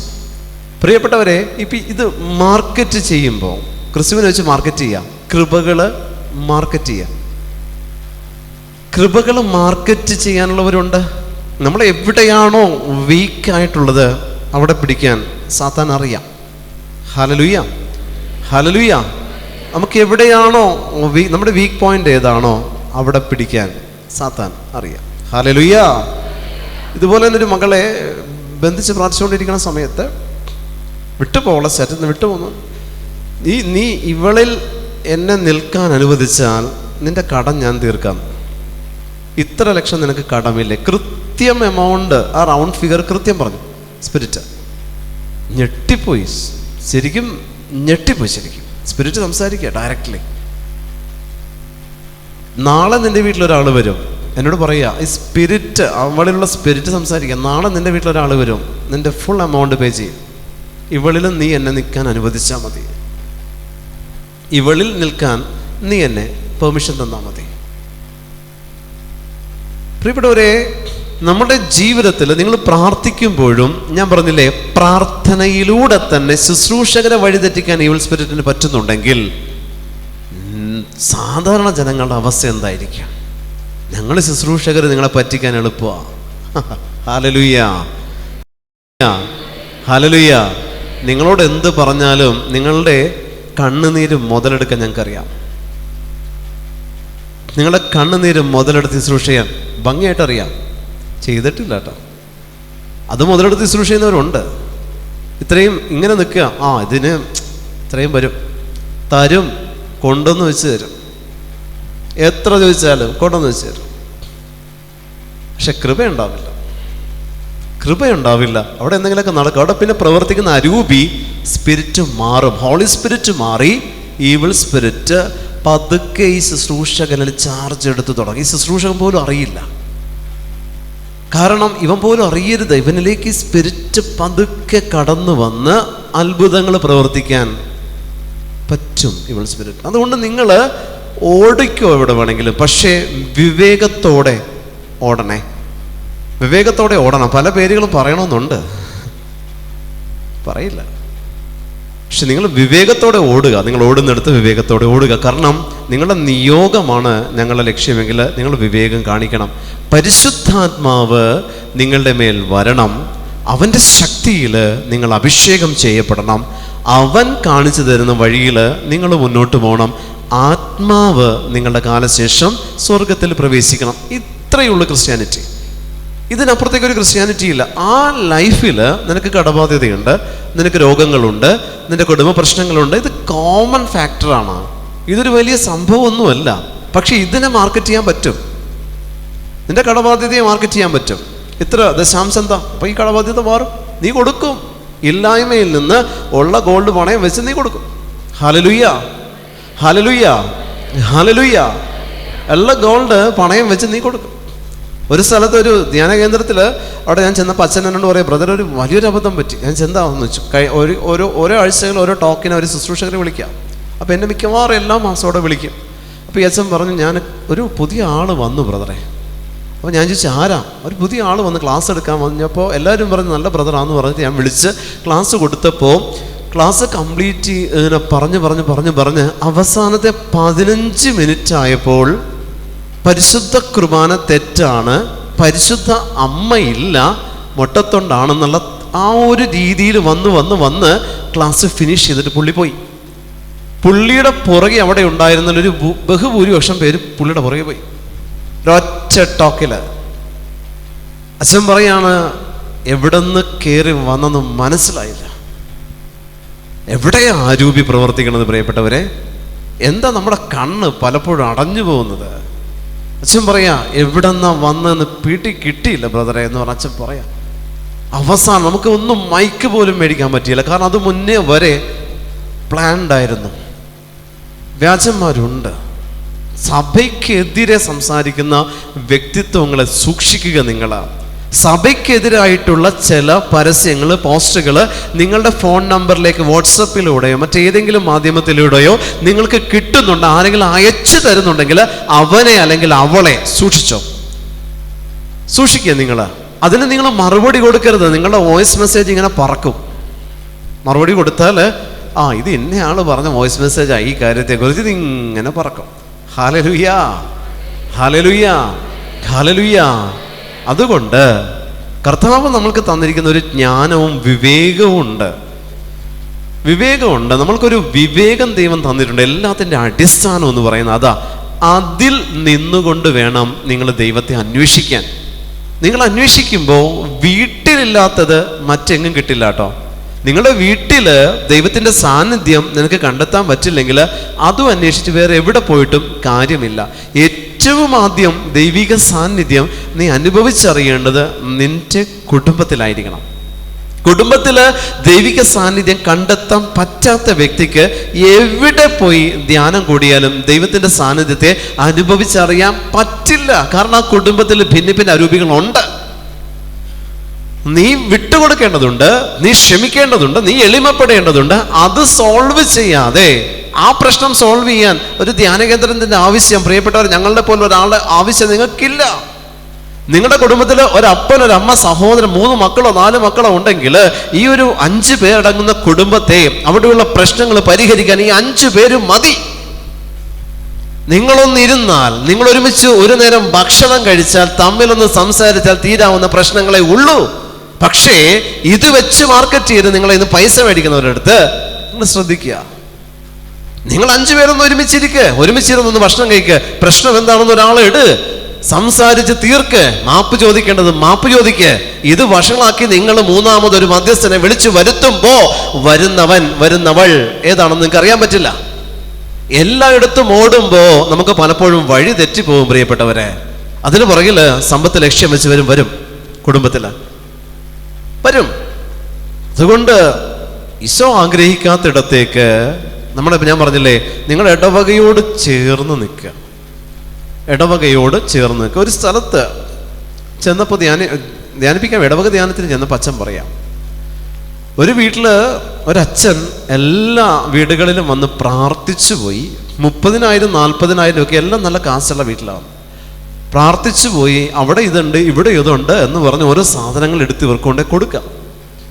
അതാണ് നിങ്ങളുടെ പ്രശ്നം. അച്ഛനെ വിളിക്കുന്നവരുടെ എണ്ണം കൂടിക്കൂടി ആ പ്രദേശം മുഴുവൻ അച്ഛനെ പറ്റി നല്ല മതിപ്പാ. അരയിലൊരു ബെൽറ്റും കെട്ടിയിട്ട് തലയിൽ ഒരു തൊപ്പിയുണ്ടെന്ന് അച്ഛൻ പറഞ്ഞു. അവസാനം ഈ അച്ഛൻ ഇതിനെപ്പറ്റി അന്വേഷിച്ച് വന്നപ്പം പുള്ളിക്കാരൻ അച്ഛനല്ല, അച്ഛൻ്റെ വേഷമേ ഉള്ളൂ. കേരളത്തിലാ. അച്ഛൻ വരും, അച്ഛൻ്റെ ടാക്സി ഡ്രൈവറിൻ്റെ പേയ്മെൻറ്റ് ചെയ്യണം. അച്ഛൻ്റെ ഫീസുണ്ട്, ഇതെടുക്കുന്നതിന് മറ്റ് ഫീസ്, എല്ലാം കൂടി ഒരു റൗണ്ട് ഫിഗർ 30,000. ഒരു ദിവസം ഒരു 3 വീട് സന്ദർശിക്കും. ഈ 3 വീട്ടിൽ നിന്നും പുള്ളി അത് കുഴിച്ചെടുക്കും. ഒരു തവണ ഒരു വീട്ടുകാരത് കണ്ടുപിടിച്ച് കുഴിച്ചെടുക്കാനുള്ളത് അച്ഛൻ്റെ ടവലിൽ നിന്ന് താഴ്ത്ത് വീണു. ഹല്ലേലൂയ. അപ്പം മനസ്സിലായി കുഴിച്ചെടുക്കുന്നതല്ല, കുഴിച്ചിട്ടിട്ട് വേണം കുഴിച്ചെടുക്കാൻ എന്നുള്ളത്. ഇത് ഈ എടുത്ത് അച്ഛനത് കാണിക്കുക, ഇത് കണ്ടോ, ഇതാണ് സാധനം, ഇതായിരുന്നു നിങ്ങളുടെ പ്രശ്നം. അച്ഛനത് ഇത് നിങ്ങൾക്ക് തരില്ല, അത് ഞാൻ കൊണ്ടുപോകാം, നിങ്ങൾക്ക് അപകടം പറ്റും, ഇനി നിങ്ങളുടെ പ്രശ്നങ്ങളൊക്കെ മാറും. അപ്പോൾ സ്വാഭാവികമായിട്ട് ഇവരുടെ മൈൻഡ് ഫ്രീ ആയി. അതായിരുന്നു. അപ്പോൾ അവിടെ പ്രശ്നങ്ങൾ സോൾവ് ആകാൻ തുടങ്ങി. ഇത് നമ്മൾ സ്വയം ചെയ്താൽ മതി. ഒരു സൈക്കോളജിക്കൽ മൂവാ. ഇത് വെച്ച് മാർക്കറ്റ് ചെയ്ത് അദ്ദേഹം നല്ല പറയുന്നില്ല. ഞാൻ ഒരവസ്ഥയിലേക്ക് എത്തി. ആളെ എനിക്കറിയാം, എൻ്റെ മുന്നിൽ വന്ന് പെട്ടതാ, ഓടിയെടുത്ത്. കയ്യിലിരിക്കുന്ന സാധനം പരിശുദ്ധാത്മാവല്ല, വേറെയാ, ഞാൻ പറയുന്നില്ല. പ്രിയപ്പെട്ട ദൈവജനമേ, ഇതുകൊണ്ട് ഈശോ ഈ വചനത്തിൽ പറയുന്നു, ശത്രുവിൻ്റെ സാത്താൻ്റെ സകല കുടില തന്ത്രങ്ങളെ എതിർത്ത് നിൽക്കുവാൻ ദൈവത്തിൻ്റെ എല്ലാ ആയുധങ്ങളും നിങ്ങൾ ധരിക്കണം. ദൈവത്തിൻ്റെ എല്ലാ ആയുധങ്ങളും ധരിക്കണം. കർത്താവ് ആയുധം കാണിച്ചു തന്നത് ഒന്ന് വിശുദ്ധ കുരിശാണ്. ഞാൻ പറഞ്ഞില്ലേ, ജപമാല. ദൈവം നമുക്ക് തന്നിരിക്കുന്ന ആയുധങ്ങൾ ഇതൊക്കെയാ. കുരിശ് തോളത്ത് വെച്ച് നടക്കണം, ആരെയും തല്ലിത്തോപ്പിക്കാനല്ല. കർത്താവ് നമുക്ക് തന്നിരിക്കുന്ന ആയുധത്തിൻ്റെ ഒന്നാമത്തെ ആയുധം സഹനം തന്നെയാണ്. പ്രിയപ്പെട്ടവരെ, ഞാൻ എപ്പോഴും പറയുന്നൊരു കാര്യമുണ്ട്, പരിശുദ്ധാത്മ അഭിഷേകം സ്വീകരിക്കുന്നതിന് മുൻപ് സഹനത്തിൻ്റെ അഭിഷേകം സ്വീകരിക്കാതെ പരിശുദ്ധാത്മാവിൻ്റെ അഭിഷേകം നിങ്ങൾക്ക് ലഭിക്കില്ല. ഹല്ലേലൂയ. ദൈവം അനുവദിച്ച സഹനത്തെ സ്വീകരിക്കാൻ മനസ്സില്ലാത്തവന് പരിശുദ്ധാത്മാവിനെ സ്വീകരിക്കാൻ പറ്റില്ല. ദൈവം അനുവദിച്ച സഹനങ്ങളെ നീ സ്വീകരിച്ചാൽ അതിന് പുറകെ വരുന്ന കൃപ, പരിശുദ്ധാത്മ അഭിഷേകം എന്ന് പറയുന്ന കൃപ, അത് നിനക്ക് ക്രെഡിറ്റ് ആകും, നിനക്ക് വരും, നിനക്ക് വന്നു ചേർന്നിട്ടുണ്ട്. ഹല്ലേലൂയ. അതുകൊണ്ട് പ്രിയമുള്ള ദൈവജനമേ, നിങ്ങൾ ഓടുമ്പോൾ നിങ്ങളുടെ സഹനങ്ങൾ നിങ്ങളൊന്ന് ക്ലെയിം ചെയ്ത് പ്രാർത്ഥിച്ചതിന് ശേഷം റിസൾട്ട് കിട്ടിയില്ലെങ്കിൽ ഓടിയാൽ മതി. നിങ്ങളുടെ സഹനങ്ങൾ വരുമ്പോൾ അനേകം ആത്മാക്കളുടെ രക്ഷയ്ക്ക് വേണ്ടി അതൊന്ന് ക്ലെയിം ചെയ്ത് പ്രാർത്ഥിക്കുക. സഹനങ്ങളെ ക്ലെയിം ചെയ്തെടുക്കുക. അനേകം ആത്മാക്കളുടെ രക്ഷയ്ക്ക് വേണ്ടിയിട്ട് ആ സഹനങ്ങൾ നിങ്ങളൊന്ന് ക്ലെയിം ചെയ്ത് പ്രാർത്ഥിക്കുമ്പോൾ പ്രിയപ്പെട്ട ദൈവജനമേ, അത് നിങ്ങൾക്ക് ഏറ്റവും വലിയൊരു മുതൽക്കൂട്ടാണ്. അതിൽ തന്നെ പ്രശ്നം സോൾവ് ചെയ്യാനായിട്ടുള്ള സംഭവങ്ങളെ ദൈവം ഉൾക്കൊള്ളിച്ചിട്ടുണ്ട്. നിന്റെ കണ്ണുനീരൊപ്പാൻ ദൈവം തരുന്നതും കണ്ണുനീര് തന്നെയാണ്. ഹല്ലേലൂയ. നിന്റെ കണ്ണുനീരൊപ്പാനും കർത്താവ് തരുന്നത് കണ്ണുനീര് തന്നെ ആയിരിക്കുള്ളൂ. കാരണം കർത്താവ് കണ്ണുനീരൊഴുക്കിയാണ് കണ്ണുനീരൊഴുക്കിയ ലോകത്തെ നേടിയെടുത്തത്. അതുകൊണ്ട് തന്നെ അവൻ വന്ന വഴി തന്നെ അവന് കാണിച്ചു തരാനുള്ളൂ. എന്തെങ്കിലും പ്രസംഗിച്ചു പോയവനല്ല ക്രിസ്തു. പ്രസംഗിച്ചത്, പ്രവർത്തിച്ചത്, ജീവിച്ചത് മനുഷ്യരെ പോലെ മരിച്ചു കാണിച്ച് മനുഷ്യരിൽ നിന്ന് ഉയർത്തെഴുന്നേറ്റവനാണ് നമ്മുടെ കർത്താവായ യേശു ക്രിസ്തു. അവനെ അനുസരിച്ച് ജീവിക്കുന്ന ഞാനും നിങ്ങളും അവൻ കാണിച്ചു തന്ന സഹനത്തിന്റെ വഴിയിലൂടെ സഞ്ചരിച്ചില്ലെങ്കിൽ പ്രിയപ്പെട്ട ദൈവജനമേ, ആ സഹനത്തെ സ്വീകരിക്കാൻ പറ്റുന്നില്ല. ധ്യാന കേന്ദ്രങ്ങളിലേക്ക് ഓടും. കാരണം എന്താ? സഹിക്കാതെ കാര്യം നേടിയെടുക്കാനായിട്ടുള്ള ഓട്ടം. അതിലെവിടെയാ പ്രിയപ്പെട്ടവരെ ന്യായം ഇരിക്കുന്നത്? അതിലെവിടെയാ ന്യായം? ക്രിസ്ത്യാനിയാണോ ക്രിസ്തുവിന്റെ അനുയായിയാണ്? സഹനം ക്രിസ്തുവിൽ കൂടെ ചേർന്നിരിക്കുന്ന ഒരു വിഭവമാണ്. അത് കർത്താവ് സദ്യയായിട്ട് വിളമ്പി തരും. ബലിപീഠത്തിൽ തന്നെ മുറിച്ച് അവൻ നമുക്ക് തരുന്നുണ്ട്. ബലിപീഠത്തിൽ ആ സദ്യ ഭക്ഷിച്ചവൻ വീണ്ടും എന്തിനാ ഈ വെള്ളമില്ലാത്ത പൊട്ട കിണർ അന്വേഷിച്ചു പോകുന്നത്? നമ്മൾ വീട്ടിലിരുന്ന് പ്രാർത്ഥിച്ച അഭിഷേകത്തിലേക്ക് കടന്നു വരണം. കുടുംബത്തിലിരുന്ന് പ്രാർത്ഥിച്ച അഭിഷേകത്തിലേക്ക് കടന്നു വരണം. കുടുംബ പ്രാർത്ഥന മുറികളിൽ കിട്ടാത്തതൊന്നും മറ്റൊരിടത്തും കിട്ടില്ല. നിങ്ങളുടെ കുടുംബമാദ്യം ദൈവത്തിൻ്റെ ആലയമായിട്ട് മാറ്റപ്പെട്ടാൽ മറ്റാലയങ്ങളുടെ പുറകെ നിങ്ങൾ ഓടേണ്ടി വരില്ല പ്രിയപ്പെട്ടവരെ. കുടുംബത്തിൽ പരിശുദ്ധ അമ്മയുണ്ട്, വിശുദ്ധ യോസേപ്പുണ്ട്, യേശുവിൻ്റെ തിരുഹൃദയമുണ്ടെങ്കിൽ ഇതിനപ്പുറത്തേക്ക് നിന്റെ കുടുംബത്തെ വേട്ടയാടാൻ ഈ ഒരു ട്രാക്ക് ഭേദിച്ച് നിന്റെ കുടുംബത്തെ വേട്ടയാടാൻ സാത്താൻ്റെ ഒരു ശക്തിക്കും പറ്റത്തില്ല. അതുകൊണ്ട് നീ എളിമയിൽ നിന്നുകൊണ്ട്, നിന്റെ വിശ്വാസത്തിൽ നിന്നുകൊണ്ട് പ്രബോധനങ്ങൾ, സഭയുടെ പ്രബോധനങ്ങൾ അനുസരിച്ചല്ലാതെ ഒരു ശുശ്രൂഷകന്റെയും പുറകെ പോകരുത്. Hallelujah, hallelujah, hallelujah, hallelujah, hallelujah. ഞാൻ പറഞ്ഞത് എനിക്ക് പറയാനുള്ളൂ. നിങ്ങൾ നിങ്ങൾ വികാരിച്ചിനോട് ചോദിക്കുക, ഈ ധ്യാന കേന്ദ്രം നമ്മുടേതാണോ, ഇവിടെ പോയാൽ കുഴപ്പമുണ്ടോ? അച്ഛൻ പറയട്ടെ, നിങ്ങൾ പോകും. നാട്ടുകാരോട് ചോദിക്കരുത്, അവർക്ക് അനുഗ്രഹം കിട്ടിയിട്ടുണ്ടാവും അവിടെ നിന്ന്, അവർ പോകാനേ പറയുള്ളൂ. അതല്ല വിളി. ഹല്ലേലൂയ. അനുഗ്രഹം കൊടുക്കാൻ ദൈവത്തിൻ്റെ പരിശുദ്ധാത്മാവിന് മാത്രമല്ല പറ്റുന്നത്. കിട്ടുന്നത് അനുഗ്രഹമായിരിക്കില്ല, അനുഗ്രഹത്തിൻ്റെ പേരിൽ വരുന്ന കാര്യങ്ങൾ തരാനായിട്ട്. അതുകൊണ്ട് അനുഗ്രഹങ്ങൾക്ക് പുറകെ ഓടണ്ട, നിത്യജീവൻ്റെ പുറകെ നിങ്ങൾ ഓടാം. നിങ്ങളുടെ കാര്യസാധ്യത്തിന് പുറകെ ഓടണ്ട, നിത്യജീവൻ്റെ പുറകെ നിങ്ങൾ ഓടണം. ആ ഓട്ടം ചെന്ന് അവസാനിക്കുന്നത് ക്രിസ്തുവിൽ മാത്രമായിരിക്കും. Hallelujah, hallelujah. എന്തെന്നാൽ നമ്മൾ മാംസത്തിനും രക്തത്തിനും എതിരായിട്ടല്ല, പ്രഭുത്വങ്ങൾക്കും ആധിപത്യങ്ങൾക്കും ഈ അന്ധകാര ലോകത്തിൻ്റെ അധിപന്മാർക്കും സ്വർഗീയ ഇടങ്ങളിൽ വർത്തിക്കുന്ന തിന്മയുടെ ദുരാത്മാക്കൾക്കും എതിരായിട്ടാണ് പടവെട്ടുന്നത്. Hallelujah, hallelujah. എന്തെന്നാൽ നമ്മൾ മാംസത്തിനും രക്തത്തിനും എതിരായിട്ടല്ല. മാംസവും രക്തവും, പ്രിയപ്പെട്ട ദൈവജനമേ, ഈശോയിൽ നിന്ന് ചിന്തപ്പെട്ട രക്തം, ഈശോയുടെ പരിശുദ്ധ ശരീരത്തിൽ നിന്ന് ചിതറിക്കപ്പെട്ട മാംസം. പക്ഷെ നമ്മൾ പലപ്പോഴും പടവെട്ടുന്നത് ഈ മാംസത്തിനും രക്തത്തിനും എതിരായിട്ടാണ്. വേറെ മാംസരക്തങ്ങളൊന്നുമില്ല ബൈബിളിൽ, ഒറ്റയൊരു മാംസരക്തമേ ഉള്ളൂ.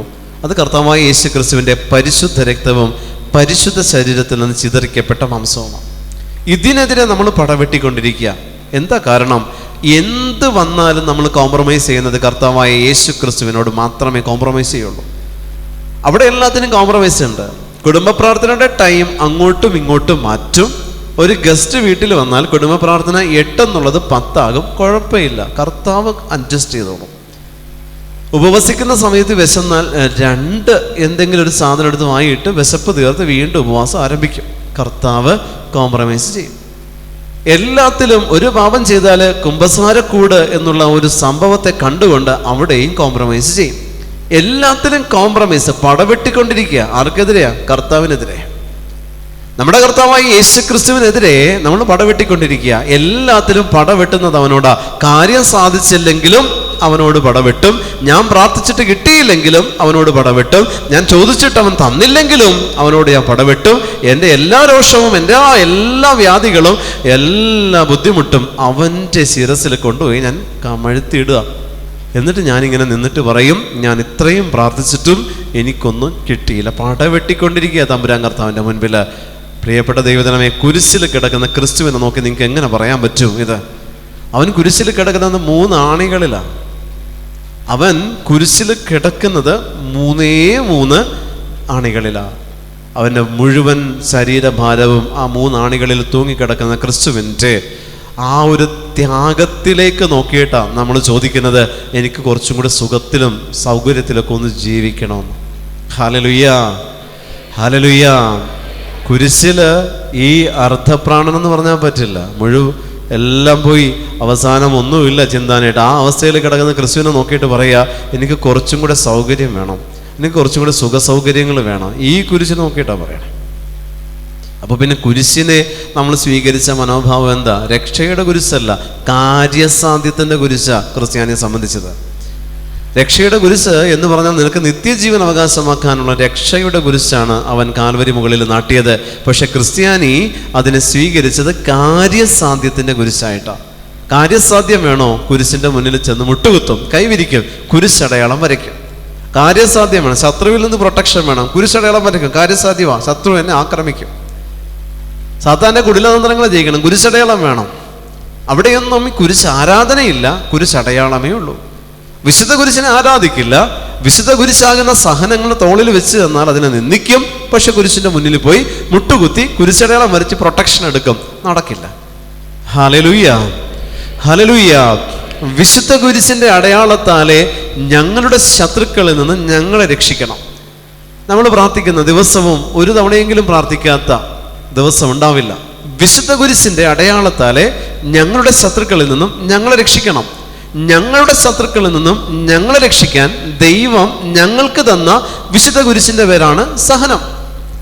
ഈ വിശുദ്ധ കുരിശാകുന്ന സഹനത്തിന്റെ അടയാളത്താൽ ഞങ്ങളുടെ ശത്രുക്കളിൽ നിന്നും ഞങ്ങൾക്ക് പുറത്തു വരാൻ പറ്റും. കാരണം ദൈവം അനുവദിച്ച സഹനം നിന്റെ വിശുദ്ധീകരണത്തിന് വേണ്ടിയിട്ട് അവൻ തന്ന സഹനമായതുകൊണ്ട് വിശുദ്ധ കുരിശിന്റെ അടയാളത്താൽ, വിശുദ്ധ സഹനങ്ങളുടെ അടയാളത്താൽ, കർത്താവായ യേശു ക്രിസ്തു അനുവദിച്ച സഹനങ്ങളുടെ അടയാളത്താൽ നിനക്ക് നിന്റെ ജീവിതത്തിലും കുടുംബത്തിലും പ്രവർത്തിക്കുന്ന സകല തിന്മകളെയും ആട്ടിപ്പായിക്കാൻ പറ്റും. നിന്റെ സഹനമാകുന്ന വിശുദ്ധ കുരിശുകൊണ്ട് നീ ദൈവത്തിന്റെ ചിത്രം സാത്താന്റെ മുമ്പിൽ വരച്ചു കാണിച്ചാൽ മതി.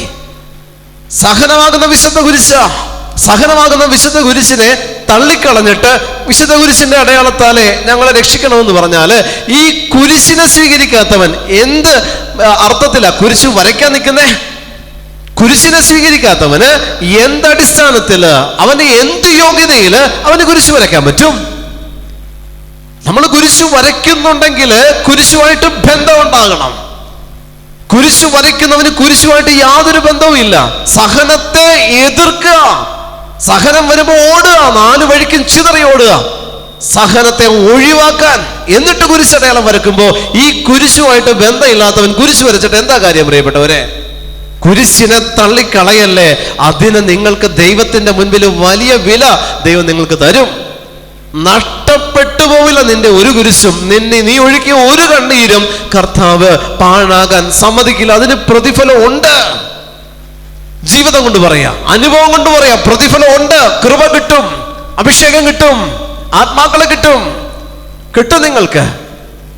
നിങ്ങൾക്ക് ജീവിതം സുഖസൗകര്യങ്ങൾ കിട്ടില്ല, പക്ഷെ ആത്മാവിനെ കിട്ടും. നിങ്ങൾക്ക് ആത്മാക്കളെ കിട്ടും, കൃപ കിട്ടും. സഹനമുണ്ടെങ്കിൽ കൃപയുണ്ട് പുറകെ. സഹനമുണ്ടെങ്കിൽ കൃപ പുറകെ വരുന്നുണ്ട് നിനക്ക്. നീ അത് അനുഭവിച്ചിട്ടേ ഈ ലോകത്തിൽ നിന്ന് പോകുള്ളൂ. ദൈവം അനുവദിച്ച് തന്ന കൃപകൾ. പക്ഷെ നമുക്ക് അതിനൊന്നും നേരെയില്ല. കുരിശ് വരയ്ക്കും. നമ്മള് കുരിശ് വരയ്ക്കാം. പല ശുശ്രൂഷകരും കണ്ടിട്ടുണ്ട്, യേശുവിന്റെ നാമത്തിൽ ബന്ധിച്ച് പരിശുദ്ധ നമ്മുടെ കാൽച്ചോട്ടിലേക്ക് ആട്ടിപ്പായിക്കും. കൊന്ത ചെല്ലത്തില്ല, പോകില്ല, തിരിച്ചു വരും, കുടുംബത്തെ അറ്റാക്ക് ചെയ്യും. അതുകൊണ്ട് പല ആത്മായരോടും സഭ പറയുന്നത് നിങ്ങൾ എക്സോസിസം മിനിസ്റ്റർ ചെയ്യരുതെന്ന. ഇത് എക്സോസിസമാണ്, ടൂറിസം അല്ല. നമ്മൾ എക്സോസിസം മിനിസ്റ്റർ ചെയ്യുമ്പോൾ എന്തിലേക്ക് യേശുവിന്റെ നാമത്തിൽ ഇതിനെ ബന്ധിച്ച് കുരിശിന്റെ ചുവട്ടിലേക്ക് പോ എന്ന് പറയുമ്പോൾ അത് കുരിശിന്റെ ചുവട്ടിലേക്ക് പോകുമ്പോൾ ഞാൻ ഇവിടെ നിന്ന് അയക്കുന്നത് അവിടെ എത്തണം. അവിടെ എത്തണമെങ്കിൽ എനിക്ക് അതുമായിട്ടൊരു ബന്ധം ഉണ്ടാവണം. അതുമായിട്ട് എനിക്കൊരു ബന്ധമില്ലാത്തത് എനിക്ക് എങ്ങനെ കുരിശിന്റെ ചുവട്ടിലേക്ക് ആട്ടിപ്പായിക്കാൻ പറ്റും? നിങ്ങളുടെ ജീവിതത്തിലും നിങ്ങളുടെ കുടുംബത്തിലും വേട്ടയാടുന്ന തിന്മകളെ പലരും സ്വയം ബന്ധിച്ചു പുറത്താക്കുന്ന രീതിയുണ്ട്. സ്വയം പറയും. അതായത് ഞാൻ പറഞ്ഞു കൊടുക്കാറുണ്ട്, നമ്മളിൽ പ്രവർത്തിക്കുന്നതിനെ നമുക്ക് ബന്ധിച്ച് പുറത്താക്കാം, മറ്റുള്ളവരുടെ തുടരുത്. അവനവനിൽ ഉള്ളത് മാത്രം. യേശുവിന്റെ നാമത്തിൽ എന്നെ ഭരിക്കുന്ന ഈ അരൂപി എന്നെ വിട്ട് കുരിശിന്റെ വീട്ടിലേക്ക് പോട്ടെ പറയാൻ പറ്റും. കുരിശിന്റെ ചുവട്ടിലേക്ക് പോകണമെങ്കിൽ കുരിശുമായിട്ട് ബന്ധമില്ലാതെ അതിന്റെ ചുവട്ടിലേക്ക് പോ എന്ന് പറഞ്ഞാൽ കുരിശിന്റെ ചുവട്ടിൽ അത് പോവില്ല, നിങ്ങളിൽ തന്നെ നിലനിൽക്കും. പ്രിയപ്പെട്ട ദൈവജനമേ, ഇങ്ങനെ ശത്രുവിന്റെ സകല ശക്തികളെ ഏത് സഭ തന്ന, ക്രിസ്തു തന്ന ഏത് അവസ്ഥയിലേക്ക് നിങ്ങൾ ആട്ടിപ്പായിക്കാൻ ശ്രമിക്കുന്നുവോ അതുമായി നിനക്ക് ബന്ധം ഇല്ലെങ്കിൽ നീ ആട്ടിപ്പായിക്കുന്നിടത്തേക്കൊന്നും അത് പോവില്ല. നിന്റെ കുടുംബത്തെ വിട്ടും പോവില്ല. കുരിശിനെ സ്വീകരിക്കാത്തവൻ കുരിശ് വരക്കാൻ നിൽക്കരുത്. കർത്താവായ യേശു ക്രിസ്തു വിശുദ്ധ കുരിശ് കാൽവരിയിൽ നാട്ടാൻ കാരണം കുരിശിന്റെ വഴിയിലൂടെ നടന്ന് 14 സ്ഥലത്തെത്തിയപ്പോഴാണ്. Hallelujah, hallelujah. അതുകൊണ്ട് പ്രിയമുള്ള ദൈവജനമേ, വിശുദ്ധ കുരിശ് വരക്കണം. വിശുദ്ധ കുരിശ് ജീവിതം കൊണ്ട് വരച്ച് കാണിച്ചു കൊടുക്കുക. വിശുദ്ധ കുരിശ് ജീവിതം കൊണ്ട് വരച്ച് കാണിച്ചു കൊടുക്കുക. കർത്താവ് പഠിപ്പിക്കും നിങ്ങളെ, കുരിശിന്റെ വഴി പഠിപ്പിച്ചു തരും. നമ്മൾ ഈ കണ്ട പ്രാർത്ഥിച്ച കുരിശിന്റെ വഴിയല്ല കർത്താവ് സഹിച്ച വഴി. അത് നമുക്ക് നല്ല സൗകര്യത്തിനാക്കി 14 സ്ഥലമാക്കി ഇങ്ങനെ തന്നിരിക്കുകയല്ലേ. അതല്ല ക്രിസ്തു സഹിച്ച വഴി. ഈശോ സഹിച്ച പാഠങ്ങൾ അതുമല്ല. നമ്മളെ പഠിപ്പിച്ച് തന്ന പാഠങ്ങളൊന്നും അതല്ല. ചിന്തിക്കാൻ പറ്റില്ല. നിങ്ങളെ മക്കളെ ഒന്ന് സഹനത്തിന് വിട്ടുകൊടുത്തു നോക്ക്. അപ്പം മനസ്സിലാകും കുരിശിൻ്റെ വഴിയുടെ ഏകദേശം എന്തെങ്കിലുമൊക്കെ, എന്നാലും പൂർണ്ണമാവില്ല. Hallelujah, hallelujah, hallelujah.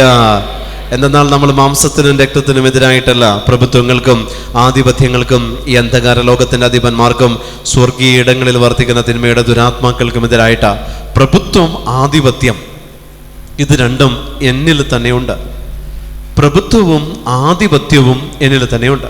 ഞാൻ ദൈവത്തിൻ്റെ മുൻപിലാണ് എൻ്റെ പ്രഭുത്വം, ആത്മീയതയിലുള്ള എൻ്റെ പ്രഭുത്വം വെളിവാക്കേണ്ടത്. ഹല്ലേലൂയ. എന്നിലുള്ള ആധിപത്യം ദൈവത്തിനായിരിക്കണം എന്നിൽ ആധിപത്യം ഉണ്ടായിരിക്കേണ്ടത്. ഞാൻ ഏത് പാപം പതിവായി ചെയ്യുന്നുവോ ആ പാപത്തിന്റെ ആധിപത്യം എന്നിലുണ്ട്. ആമേൻ, ഹല്ലേലൂയ, ഹല്ലേലൂയ. അതുകൊണ്ട് ശ്ലീഹ പറയുന്നു, നമ്മൾ പടവെട്ടേണ്ടത് ഈ ആധിപത്യത്തിനും ഈ പ്രഭുത്വത്തിനും എതിരായിട്ടാണ്. ഈ ആധിപത്യം എന്നിൽ വാഴുക. ഞാൻ നിരന്തരം ഒരു പാപം ചെയ്ത് ആ പാപത്തിന്റെ ആധിപത്യം, ആ സ്പിരിറ്റ് എൻ്റെ ഉള്ളിൽ വെച്ചിരിക്കുക. ഈ ആധിപത്യത്തിൽ ഞാനിങ്ങനെ പോയിക്കൊണ്ടിരിക്കുക. ഈ ആധിപത്യത്തിൽ ഞാനിങ്ങനെ പോയി അവസാനം ഇത് എൻ്റെ പ്രഭുവായിട്ട് ഈ ആധിപത്യം എന്നിൽ ചാർജ് എടുക്കുക. ഞാൻ അതിൻ്റെ കീഴെയായി. അത് എപ്പോൾ ആഗ്രഹിക്കുന്നു അപ്പോൾ ഞാൻ പാപം ചെയ്യുന്ന അവസ്ഥയിലേക്ക് ഈ പ്രഭുവിൻ്റെ അടിയാളനായിട്ട് ഞാൻ മാറുക. ഈ പ്രഭുവിൻ്റെ അടിയാളനായിട്ട് ഞാൻ മാറിക്കഴിഞ്ഞാൽ ഈ പ്രഭുത്വങ്ങൾക്കും ഈ ആധിപത്യങ്ങൾക്കും എതിരെ നിന്നിലുള്ള പ്രഭുത്വങ്ങൾക്കും ആധിപത്യങ്ങൾക്കും എതിരെ നീ പടവെട്ടണം. ആമേൻ, ഹല്ലേലൂയ, ഹല്ലേലൂയ. ആ പടവെട്ടലാണ് ക്രിസ്ത്യാനിറ്റി. അങ്ങനെ പടവെട്ടുന്നവന്റെ പേരാണ് ക്രിസ്ത്യാനി. അതല്ലാതെ പ്രിയമുള്ള ദൈവജനമേ, ഇങ്ങനെ ഒരു പ്രഭുത്വവും ആധിപത്യവും വരുമ്പോൾ ശുശ്രൂഷകരുടെ പുറകെ ഓടരുത്. അപ്പം നിനക്കൊരു പേഴ്സണാലിറ്റി ഉണ്ടാവില്ല. ഇങ്ങനെ ഒരു പ്രഭുത്വം ആധിപത്യം നിന്നിലുണ്ടെങ്കിൽ നീ ഉപവസിക്കണം, നീ ത്യാഗമെടുക്കണം, നീ വെറുക്കണം, നീ ഉപേക്ഷിക്കണം. സാത്താൻ ഒരുക്കി വെച്ചിരിക്കുന്ന വിഭവങ്ങളെല്ലാം നോ പറഞ്ഞ് ഉപേക്ഷിക്കണം. അങ്ങനെ ഉപേക്ഷിച്ച് കഴിയുമ്പോഴാണ് ദൈവത്തിൻ്റെ എല്ലാ ആയുധങ്ങളും ധരിക്കുവിൻ എന്ന് പറയുന്ന വചനത്തിലേക്ക് നമ്മൾ കടന്നു. അതിനാൽ ദൈവത്തിൻ്റെ എല്ലാ ആയുധങ്ങളും ധരിക്കുവിൻ. ധരിക്കാൻ, ആയുധങ്ങൾ ധരിക്കാൻ, കയ്യിൽ പിടിക്കാനല്ല പറഞ്ഞിരിക്കുന്നത്, ധരിക്കാനാ ശ്ലീഹ പറഞ്ഞിരിക്കുന്നത്. ആയുധങ്ങൾ ധരിക്കുക. ഒരായുധവും നമ്മൾ ധരിക്കാറില്ല, ശ്രദ്ധിക്കുക. അപ്പോൾ ഈ ആയുധം ആത്മാവിനെ ധരിപ്പിക്കേണ്ട കർത്താവായ ദൈവം തരുന്ന, സ്വർഗം പ്രൊവൈഡ് ചെയ്ത ആയുധങ്ങളാ. ഹല്ലേലൂയ, ഹല്ലേലൂയ, അഭിഷേകത്തോടെ ഹല്ലേലൂയ. സ്വർഗം നമ്മൾക്ക് തന്നിരിക്കുന്ന ആയുധങ്ങളാ. ഈ ആയുധങ്ങൾ എല്ലാം നമ്മൾ ധരിക്കുക. സമയക്കുറവുകൊണ്ട് ഞാൻ പെട്ടെന്ന് നിർത്തുക. തിന്മയുടെ ദിനത്തിൽ ചെറുത്ത് നിൽക്കുവാനും എല്ലാ കർത്തവ്യങ്ങളും നിറവേറ്റിക്കൊണ്ട് പിടിച്ചു നിൽക്കുവാനും അങ്ങനെ നിങ്ങൾക്ക് സാധിക്കും. തിന്മയുടെ ദിനത്തിൽ ചെറുത്ത് നിൽക്കാനും എല്ലാ കർത്തവ്യങ്ങളും നിറവേറ്റിക്കൊണ്ട് പിടിച്ചു നിൽക്കുവാനും അങ്ങനെ നിങ്ങൾക്ക് സാധിക്കും. എല്ലാ കർത്തവ്യങ്ങളും നിറവേറ്റിക്കൊണ്ട് പിടിച്ചു നിൽക്കുക. വെറുതെ പിടിച്ചു നിൽക്കാനല്ല പറഞ്ഞിരിക്കുന്നത്. എല്ലാ കർത്തവ്യങ്ങൾ നിറവേറ്റിക്കൊണ്ട്, ദൈവം തന്നിരിക്കുന്ന കർത്തവ്യങ്ങൾ, കീഴ്വഴക്കങ്ങൾ നിറവേറ്റിക്കൊണ്ട് പിടിച്ചു നിൽക്കാൻ അങ്ങനെ നിനക്ക് സാധിക്കും. അങ്ങനെ നിനക്ക് സാധിക്കും. തിന്മയുടെ ദിനത്തിൽ എന്ന് പറഞ്ഞിട്ടുണ്ട്. ഈ തിന്മയ്ക്ക് വേണ്ടി ഒരു ദിനം എന്നൊന്നും പറയാൻ പറ്റില്ല. എല്ലാ ദിനത്തിലും നമ്മളിൽ തിന്മയുടെ അരൂപികൾ നമ്മളെ അറ്റാക്ക് ചെയ്യുന്നുണ്ട്. എല്ലാ ദിവസത്തിലും ഈ ഒരു അറ്റാക്ക് നമ്മൾ ഫേസ് ചെയ്യുന്നുണ്ടെങ്കിൽ ഈ തിന്മയുടെ ദിനത്തിൽ എല്ലാ കർത്തവ്യങ്ങളും നിറവേറ്റി പിടിച്ചു നിൽക്കാൻ ആവശ്യമായിട്ടുള്ളൊരു കൃപ കർത്താവായ ദൈവം താൻ പ്രൊവൈഡ് ചെയ്ത ആയുധത്തിലൂടെ നിനക്ക് തന്നിട്ടുണ്ട്. അതിനെ നീ സ്വീകരിച്ച് ധരിച്ച് അണിഞ്ഞ് നീ മുന്നോട്ട് പോകുമ്പോൾ പ്രിയപ്പെട്ട ദൈവജനമേ, അത് ദൈവത്തിൻ്റെ വലിയൊരു പരിപാലനയായിട്ട് നിനക്ക് ഫീൽ ചെയ്യും. നിന്റെ ജീവിതത്തിൽ ദൈവത്തിൻ്റെ വലിയൊരു പരിപാലനയാണത്. ആ പരിപാലനയുടെ വലം കൈ നിന്റെ മേലുണ്ടെങ്കിൽ സാത്താൻ നിനക്ക് വേണ്ടി ഒരുക്കി നിൽക്കുന്ന കെണികളിൽ നീ ഒരിക്കലും അകപ്പെടാൻ ദൈവത്തിൻ്റെ പരിശുദ്ധാത്മാവ് നിന്നെ അനുവദിക്കുകയില്ല. ഹല്ലേലൂയ, അഭിഷേകത്തോടെ ഹല്ലേലൂയ, ഹല്ലേലൂയ, ഹല്ലേലൂയ. അതുകൊണ്ട് തിന്മയുടെ ദിനത്തിൻ്റെ നാളുകളിലാണ് ഞാനും നിങ്ങളിപ്പോൾ. തിന്മയുടെ ദിനത്തിൻ്റെ നാളുകളിൽ നമ്മളിപ്പോൾ ഓടിക്കൊണ്ടിരിക്കുക. ചെറുത്ത് നിൽക്കാൻ പാടുപെടുന്ന തിന്മയുടെ ദിനം,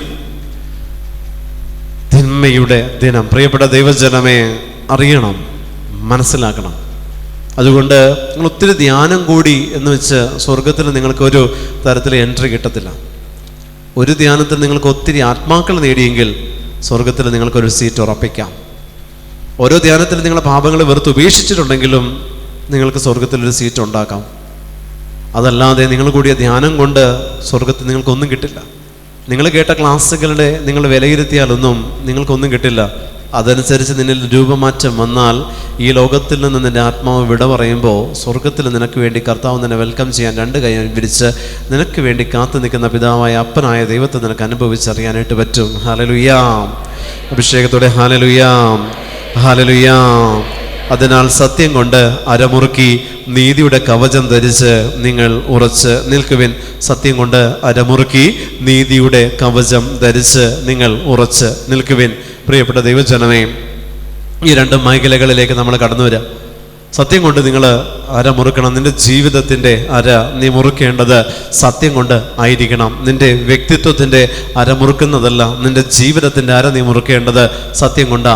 പ്രിയപ്പെട്ട ദൈവജനമേ, ക്രിസ്തു ശിഷ്യന്മാരുടെ മേൽ അര മുറുക്കി ചെന്നത് എപ്പോഴാ? കർത്താവ് പാദം കഴുകാൻ വേണ്ടിയിട്ടാ.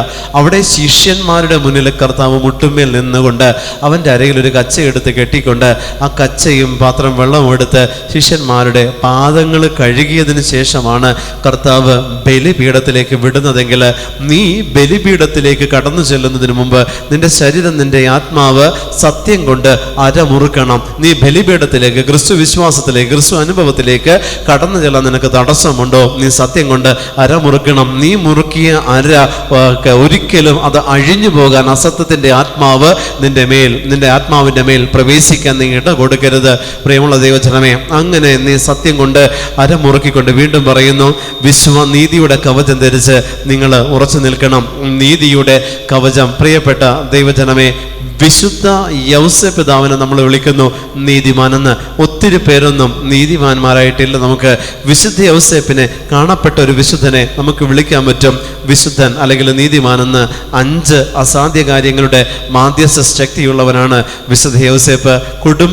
തിരുക്കുടുംബത്തിൻ്റെ പാലകന, കന്യാവ്രതക്കാരുടെ കാവൽക്കാരന, ഇതെല്ലാം നമുക്കറിയാം. പക്ഷേ ഈ പറയുന്ന വിശുദ്ധ യൗസേപ്പിൽ നീതിമാനാക്കിയ ഘടകങ്ങളെ പറ്റി നിങ്ങളൊന്ന് ചിന്തിക്കുക. ഈ നീതിയുടെ കവചം വിശുദ്ധ യൗസേപ്പിന് ലഭിച്ചത് എവിടെ നിന്നാ? പരിശുദ്ധ അമ്മയുടെയും കർത്താവായ യേശുക്രിസ്തുവിനോട് കൂടെ ഒന്നില് വിരക്ത ഭർത്താവായിട്ടും രണ്ടാമത്തേത് വളർത്തു പിതാവായിട്ടും 2 സ്ഥാനം അവൻ അലങ്കരിച്ചു. ഈ 2 സ്ഥാനവും കൂടാതെ തിരുസഭയുടെ പാലകനായിട്ട് അവൻ മാറ്റപ്പെട്ടു. പ്രിയപ്പെട്ട ദൈവജനമേ, അപ്പോഴെല്ലാം ഈ നീതിയുടെ കവചം വിശുദ്ധ യൗസേപ്പിനോട് കൂടെ ഉണ്ടായിരുന്നത് കൊണ്ട് പരിശുദ്ധ അമ്മയുടെ വിരക്ത ഭർത്താവായിട്ട് വിശുദ്ധ യൗസേപ്പ് അവരോധിക്കപ്പെട്ടില്ലേ? അങ്ങനെയാണെങ്കിൽ ഞാൻ എൻ്റെ കർത്താവായ യേശുക്രിസ്തുവിൻ്റെ മുൻപിൽ എൻ്റെ നിയോഗങ്ങൾ സമർപ്പിക്കുന്നതിന് മുൻപ് ഞാൻ ഈ പറയുന്ന നീതിയുടെ കവചം ധരിച്ച് ക്രിസ്തുവിൻ്റെ മുമ്പിൽ പ്രത്യക്ഷപ്പെടാൻ വേണ്ട ഒരുക്കത്തിന് വേണ്ടിയിട്ട് നമ്മൾ പ്രാർത്ഥിക്കണം. Hallelujah, hallelujah. ക്രിസ്തുവിൻ്റെ മുൻപിൽ പ്രത്യക്ഷപ്പെടാൻ വേണ്ട ഒരുക്കം, ദൈവ നീതി നടപ്പിലാക്കുന്ന ഒരുക്കം. ഞാൻ നീതിമാനാവുകയല്ല, മറിച്ച് ദൈവനീതിക്ക് വേണ്ടി നീ പടപെട്ടുന്ന അവസ്ഥയിലേക്ക് നിന്റെ ജീവിതത്തെ നീ ക്രമപ്പെടുത്തേണ്ടതായിട്ടുണ്ട്. Hallelujah, hallelujah. സമാധാനത്തിൻ്റെ സുവിശേഷത്തിനുള്ള ഒരുക്കമുള്ള പാദരക്ഷകൾ ധരിക്കണം. സമാധാനത്തിൻ്റെ സുവിശേഷം എന്നാണ് പറഞ്ഞിരിക്കുന്നത്. അപ്പൊ സുവിശേഷം സമാധാനത്തിൻ്റെതല്ലാത്തത് പ്രഘോഷിക്കപ്പെട്ടിട്ടുണ്ട്. അതുകൊണ്ടല്ലേ സ്ലീഹ അത് സമാധാനത്തിൻ്റെ സുവിശേഷം എന്ന് എടുത്തു പറയുന്നത്. സമാധാനത്തിൻ്റെ സുവിശേഷത്തിൻ്റെ ഒരുക്കമാകുന്ന പാദരക്ഷകൾ, സുവിശേഷത്തിൻ്റെ മുൻപ് പാദരക്ഷ, സുവിശേഷത്തിൻ്റെ ഒരുക്കം ആകുന്ന പാദരക്ഷ. അപ്പൊ സുവിശേഷം അഥവാ നല്ല വിശേഷം എന്താ? കർത്താവായ യേശു ക്രിസ്തു കുരിശില് എനിക്ക് വേണ്ടി യാഗമായി എൻ്റെ പാപങ്ങള് അവൻ ഏറ്റെടുത്തു. അവൻ മരിച്ച് സംസ്കരിക്കപ്പെട്ടു, ഉദ്ധാനം ചെയ്ത് പിതാവിൻ്റെ വലത്തുഭാഗത്തിരിക്കുന്ന സുവിശേഷത്തിൻ്റെ ഒരുക്കമാകുന്ന പാദരക്ഷ ഞാൻ അണിയുക എന്ന് പറഞ്ഞാൽ വഴിയും സത്യവും ജീവനുമായ ക്രിസ്തു കാണിക്കുന്ന മുള്ളു നിറഞ്ഞ, സഹനം നിറഞ്ഞ വഴിയിലൂടെ നിനക്ക് സഞ്ചരിക്കാൻ ഒരുക്കത്തിൻ്റെ സുവിശേഷത്തിൻ്റെ പാദരക്ഷ നിനക്ക് ആവശ്യമാ. അതല്ലെങ്കിൽ ആ വഴിയിലൂടെ നടക്കുമ്പോൾ പ്രിയപ്പെട്ട ദൈവജനമേ, ആ കല്ലുകളും മുള്ളുകളും തിരിച്ചു നടക്കാനുള്ള പ്രേരണ നിനക്ക് തരും. ഹല്ലേലൂയ. ആ പ്രേരണയെ അതിജീവിച്ച് നിനക്ക് നടക്കണമെന്നുണ്ടെങ്കിൽ പ്രിയപ്പെട്ട ദൈവജനമേ, കർത്താവിൻ്റെ മുൻപിൽ നീ മുട്ടുകുത്തണം. നമ്മുടെ കർത്താവായ യേശു ക്രിസ്തുവിൻ്റെ മുൻപിൽ നീ മുട്ടുകുത്തണം. അവനെ മാത്രമേ നീ ആരാധിക്കാൻ പാടുള്ളൂ. Hallelujah, hallelujah.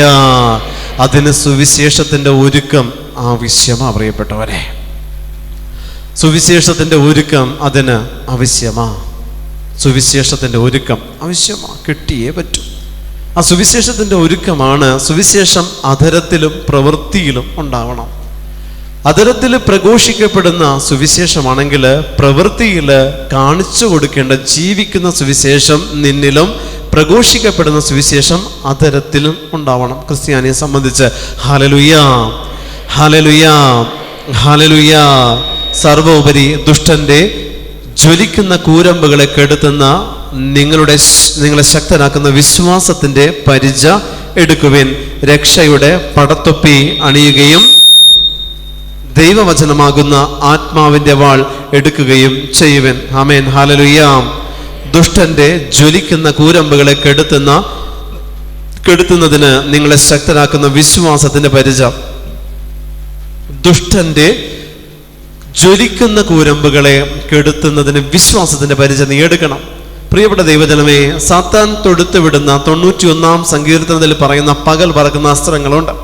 ഇത് ജ്വലിക്കുന്ന കൂരമ്പുകളായിട്ട് എൻ്റെയും നിങ്ങളുടെയും മുന്നിൽ കടന്നു വരുമ്പോൾ, പ്രിയപ്പെട്ട ദൈവജനമേ, ഈ പറയുന്ന അവസ്ഥയിലൂടെ നമ്മൾ കടന്നു പോകുമ്പോൾ നമ്മൾ അതിനെ പ്രതിരോധിക്കേണ്ടത് പ്രാർത്ഥനയുടെ പരിചയം എന്നല്ല പറഞ്ഞിരിക്കുന്നത്, വിശ്വാസത്തിന്റെ പരിചയം എന്ന് പറഞ്ഞിരിക്കുന്നത്. വിശ്വാസത്തെ പരിച എന്ന് പറയാൻ കാരണം കാണപ്പെടാത്തതുണ്ട്, പ്രത്യാശിക്കുന്നവ ലഭിക്കൂ എന്ന് പറയുന്ന ഹെബ്രായർ 11:1 വിശ്വാസം. അതായത് എനിക്കറിയാലോ ദുഷ്ടൻ ഇങ്ങനെ എനിക്കെതിരെ അമ്പ് ഒടുക്കുമ്പോഴും ഞാൻ അതിനെ എനിക്ക് എൻ്റെ കർത്താവ് എന്നെ താങ്ങും. അതായത് ഇതിങ്ങനെ എനിക്കെതിരെ വന്നുകൊണ്ട് നിൽക്കുമ്പോഴും ഞാൻ പറയുകയാണ്, എൻ്റെ വിശ്വാസത്തിൽ നിന്നുകൊണ്ട് എൻ്റെ ദൈവമായ കർത്താവ് എന്നെ ഇതിൽ നിന്ന് സംരക്ഷിക്കും. അത് വിശ്വാസത്തിന്റെ പരിചയ. ദൈവത്തിന്റെ ദൂതന്മാര് നിനക്ക് വേണ്ടി ആ സമയം ചാർജ് എടുക്കും. ഹല്ലേലൂയാ, അഭിഷേകത്തോടെ ഹല്ലേലൂയാ. ദൈവത്തിന്റെ ദൂതന്മാര് ആ സമയം നിനക്ക് വേണ്ടി ചാർജ് എടുക്കും. എല്ലാ പ്രതീക്ഷയും അസ്തമിക്കുമ്പോൾ നീ നിന്റെ വിശ്വാസം ഏറ്റുപറയുന്നിടത്ത് ദൈവത്തിന്റെ ദൂതന്മാര് നിനക്ക് വേണ്ടി ചാർജ് എടുക്കും. ഹല്ലേലൂയാ, ഹല്ലേലൂയാ, ഹല്ലേലൂയാ. രക്ഷയുടെ പടത്തൊപ്പി അണിയുകയും ദൈവവചനമാകുന്ന ആത്മാവിന്റെ വാൾ എടുക്കുകയും ചെയ്യുവൻ. രക്ഷയുടെ പടത്തൊപ്പി അണിയണം. കർത്താവായ ദൈവം ഒത്തിരി കിരീടങ്ങളെ പറ്റി നമ്മൾക്ക് വചനത്തിൽ പറയുന്നുണ്ട്. അതിലൊരു കിരീടം, മഹത്വത്തിന്റെ ഒളിമങ്ങാത്ത കിരീടം. ഇത് തന്നെ നീ രക്ഷയുടെ പടത്തൊപ്പിയായിട്ട് അണിയണം. പ്രിയപ്പെട്ട ദൈവജനമേ, കർത്താവായ യേശു ക്രിസ്തുവിന്റെ വഴിയിലൂടെ നീ സഞ്ചരിക്കുമ്പോൾ അവൻ തരുന്ന സഹനത്തിൽ അടിപതറാതെ മുന്നോട്ട് പരാതികളില്ലാതെ പിറുപിറുപ്പുകളില്ലാതെ നീ മുന്നോട്ട് പോകുമ്പോൾ കർത്താവ് നിനക്ക് തരുന്നൊരു കിരീടമുണ്ട്. ഈ കിരീടം അവൻ രക്ഷയുടെ പടത്തൊപ്പിയായിട്ട്, പ്രിയപ്പെട്ട ദൈവജനമേ, ഈ രക്ഷയുടെ പടത്തൊപ്പി യുദ്ധത്തിന് പോകുമ്പോഴും ധരിക്കാം. യുദ്ധത്തിന് ജയിച്ച് തിരിച്ചു വരുമ്പോൾ അത് കിരീടമായിട്ട് നിന്റെ ശിരസിൽ വെച്ച് തരുവാൻ ദൈവം നിനക്ക് വേണ്ടി നിന്നെയും കാത്ത് മുന്നിൽ നിൽക്കുന്നുണ്ട്. അതുപോലെ ആത്മാവിൻ്റെ വാള് നീ എടുക്കണം. ഈ വാള് കൊണ്ട് നീ എങ്ങനെ വെട്ടിയാലും വെട്ടുന്നവനും വെട്ടുകൊള്ളുന്നവനും മുറിയുന്ന വാളാണ് വചനമാകുന്ന വാള്. അതുകൊണ്ട് പ്രിയമുള്ള ദൈവജനമേ, ദൈവത്തിന്റെ പരിശുദ്ധാത്മാവിൽ നിറഞ്ഞുകൊണ്ട് നീ വായിക്കുന്ന ഓരോ വചനങ്ങളും നിന്നെ സംബന്ധിച്ച് നിന്റെ കൈകളിൽ രക്ഷകനായ യേശു ക്രിസ്തു വെച്ച് തരുന്ന ആത്മാവിന്റെ വാളാണ്. ആ വാള് ഒരിക്കലും നീ അത് ദുരുപയോഗിക്കരുത്. ദൈവവചനമാകുന്ന ആത്മാവിന്റെ വാള് നിന്റെ കൈകളിലുണ്ടോ, ഈ വാള് എടുക്കുന്നവൻ മുറിയും. കാരണം വെട്ടുകൊള്ളുന്നവനും വെട്ടുന്നവനും മുറിയും. കാരണം ഇത് ഇരുവായി തലവാളാണ്. വെട്ടുന്നവൻ മുറിയപ്പെടാതെ വെട്ടുകൊള്ളുന്നവന് മുറിയാൻ പറ്റില്ല. അതുകൊണ്ട് സഹനത്തിൽ നിന്നുകൊണ്ട് ദൈവത്തിന്റെ സുവിശേഷം പ്രഘോഷിക്കുന്ന മക്കളെ ദൈവത്തിന്റെ ആത്മാവ് പ്രൊട്ടക്റ്റ് ചെയ്യും. ഹല്ലേലൂയാ, അഭിഷേകത്തോടെ ഹല്ലേലൂയാ. അതുകൊണ്ട് ഈ പറയുന്ന അഭിഷേകത്തിന്റെ ഒരുക്കത്തെ ഈ ദിവസങ്ങളിൽ നിങ്ങൾ സ്വീകരിക്കുക. അഭിഷേകത്തിന്റെ ഒരുക്കത്തെ നിങ്ങൾ സ്വീകരിക്കുക. ഈ പ്രൊട്ടക്ഷൻ എല്ലാം ആത്മാവിൽ നിങ്ങൾ എടുക്കാനായിട്ട് ശ്രമിക്കുക. ഈ പ്രൊട്ടക്ഷൻ എല്ലാം ആത്മാവിൽ എടുക്കുവാനായിട്ട് നിങ്ങൾ ശ്രദ്ധിക്കുക. ഹല്ലേലൂയാ, ഹല്ലേലൂയാ. നമുക്ക് എഴുന്നേറ്റ് നിൽക്കാം. പരിശുദ്ധ കുർബാനയുടെ സമയമായി. എഴുന്നേറ്റ് നിൽക്കാം. പെട്ടെന്ന് നിർത്തിയതാണ്, ഇത്രയല്ല പറയാൻ ഉദ്ദേശിച്ചത്. കണ്ണടച്ച് നമ്മുടെ എല്ലാ നിയോഗങ്ങളും ദൈവത്തിന് മുമ്പിൽ സമർപ്പിച്ച് പരിശുദ്ധ ബലിക്ക് വേണ്ടി നമ്മൾ ഒരുങ്ങുമ്പോൾ നമ്മുടെ കുറവുകളിൽ എല്ലാ കുറവുകളും നമ്മൾ പരിശുദ്ധമായ ഈ ബലിയിലേക്ക് നമ്മൾ സമർപ്പിക്കുക. ഒപ്പം നമ്മൾ കുമ്പസാരിച്ചൊരുങ്ങി പ്രസാദപരാവസ്ഥയിലായിരിക്കുന്ന ഈ സമയം ഈശോ നമ്മളെ വെൽക്കം ചെയ്യാൻ നിൽക്കുന്ന സമയം. ഈശോയിലേക്ക് നമ്മൾ നടന്നെടുക്കുമ്പോൾ പ്രിയപ്പെട്ടവർ എന്ത് ചോദിച്ചാലും ഈശോ നിങ്ങൾക്ക് ഇപ്പോൾ തരുന്ന സമയമാണ്. കാരണം പ്രസാദപരാവസ്ഥയിലാണ് നിങ്ങൾ. ഈ പ്രസാദപരാവസ്ഥയിലായിരിക്കുന്ന ഒരു വ്യക്തിയെയും കർത്താവ് തള്ളിക്കളയത്തില്ല. ഈ പ്രസാദപരാവസ്ഥയിലായിരിക്കുന്ന ഒരു മക്കളെയും ഈശോ തള്ളിക്കളയത്തില്ല. നിങ്ങളുടെ പാപങ്ങളെ വെറുത്തുപേക്ഷിച്ചവരാണ് നിങ്ങൾ. അതുകൊണ്ട് ഈശോയ്ക്ക് നിങ്ങൾ വാക്ക് കൊടുക്കുക, ഇനി ഒരു ജീവിതത്തിൽ ഒരിക്കലും പോലും കർത്താവെ മാരക പാപങ്ങളിലേക്ക് വീണു പോകാതെ ഞാൻ ശ്രദ്ധിക്കാം, സൂക്ഷിക്കാം. എന്നെ തന്നെ ഞാൻ നിൻ്റെ തിരുഹൃദയത്തിലേക്ക് സമർപ്പിക്കുകയാണ്. ഈ ബലിയിൽ ഒരു സജീവ ബലിവസ്തുവായി എന്നെ തന്നെ സമർപ്പിക്കുന്നു. അപ്പം നമ്മൾ ഇന്നലെ സമർപ്പിച്ച പൊതുനിയോഗങ്ങളെല്ലാം, എല്ലാ ഭീകരാക്രമണങ്ങളും, യുദ്ധങ്ങളും, കലഹങ്ങളും, ആക്രമണങ്ങളും, പ്രകൃതി ദുരന്തങ്ങളും, പ്രകൃതിക്ഷോഭങ്ങളും, വെള്ളപ്പൊക്കവും, സുനാമിയും, കൊടുങ്കാറ്റും, പേമാരിയും, ഉരുൾപൊട്ടലും എല്ലാം ഒഴിവായി പോകുന്നതിന് വേണ്ടി ഇത്രയും മക്കൾ ഒരുമിച്ച് ദൈവത്തിൻ്റെ മുമ്പിൽ പരിശുദ്ധ ബലിയിൽ നമ്മുടെ കാഴ്ചകളുമായിട്ട് നമ്മൾക്ക് കടന്നു ചെല്ലാം. ഹല്ലേലൂയാ. പരിശുദ്ധമ്മയുടെ മാധ്യസ്ഥം വിളിച്ചുകൊണ്ട് നമ്മൾ പ്രാർത്ഥിക്കുന്നു. നന്മ നിറഞ്ഞ മറിയമേ സ്വസ്തി,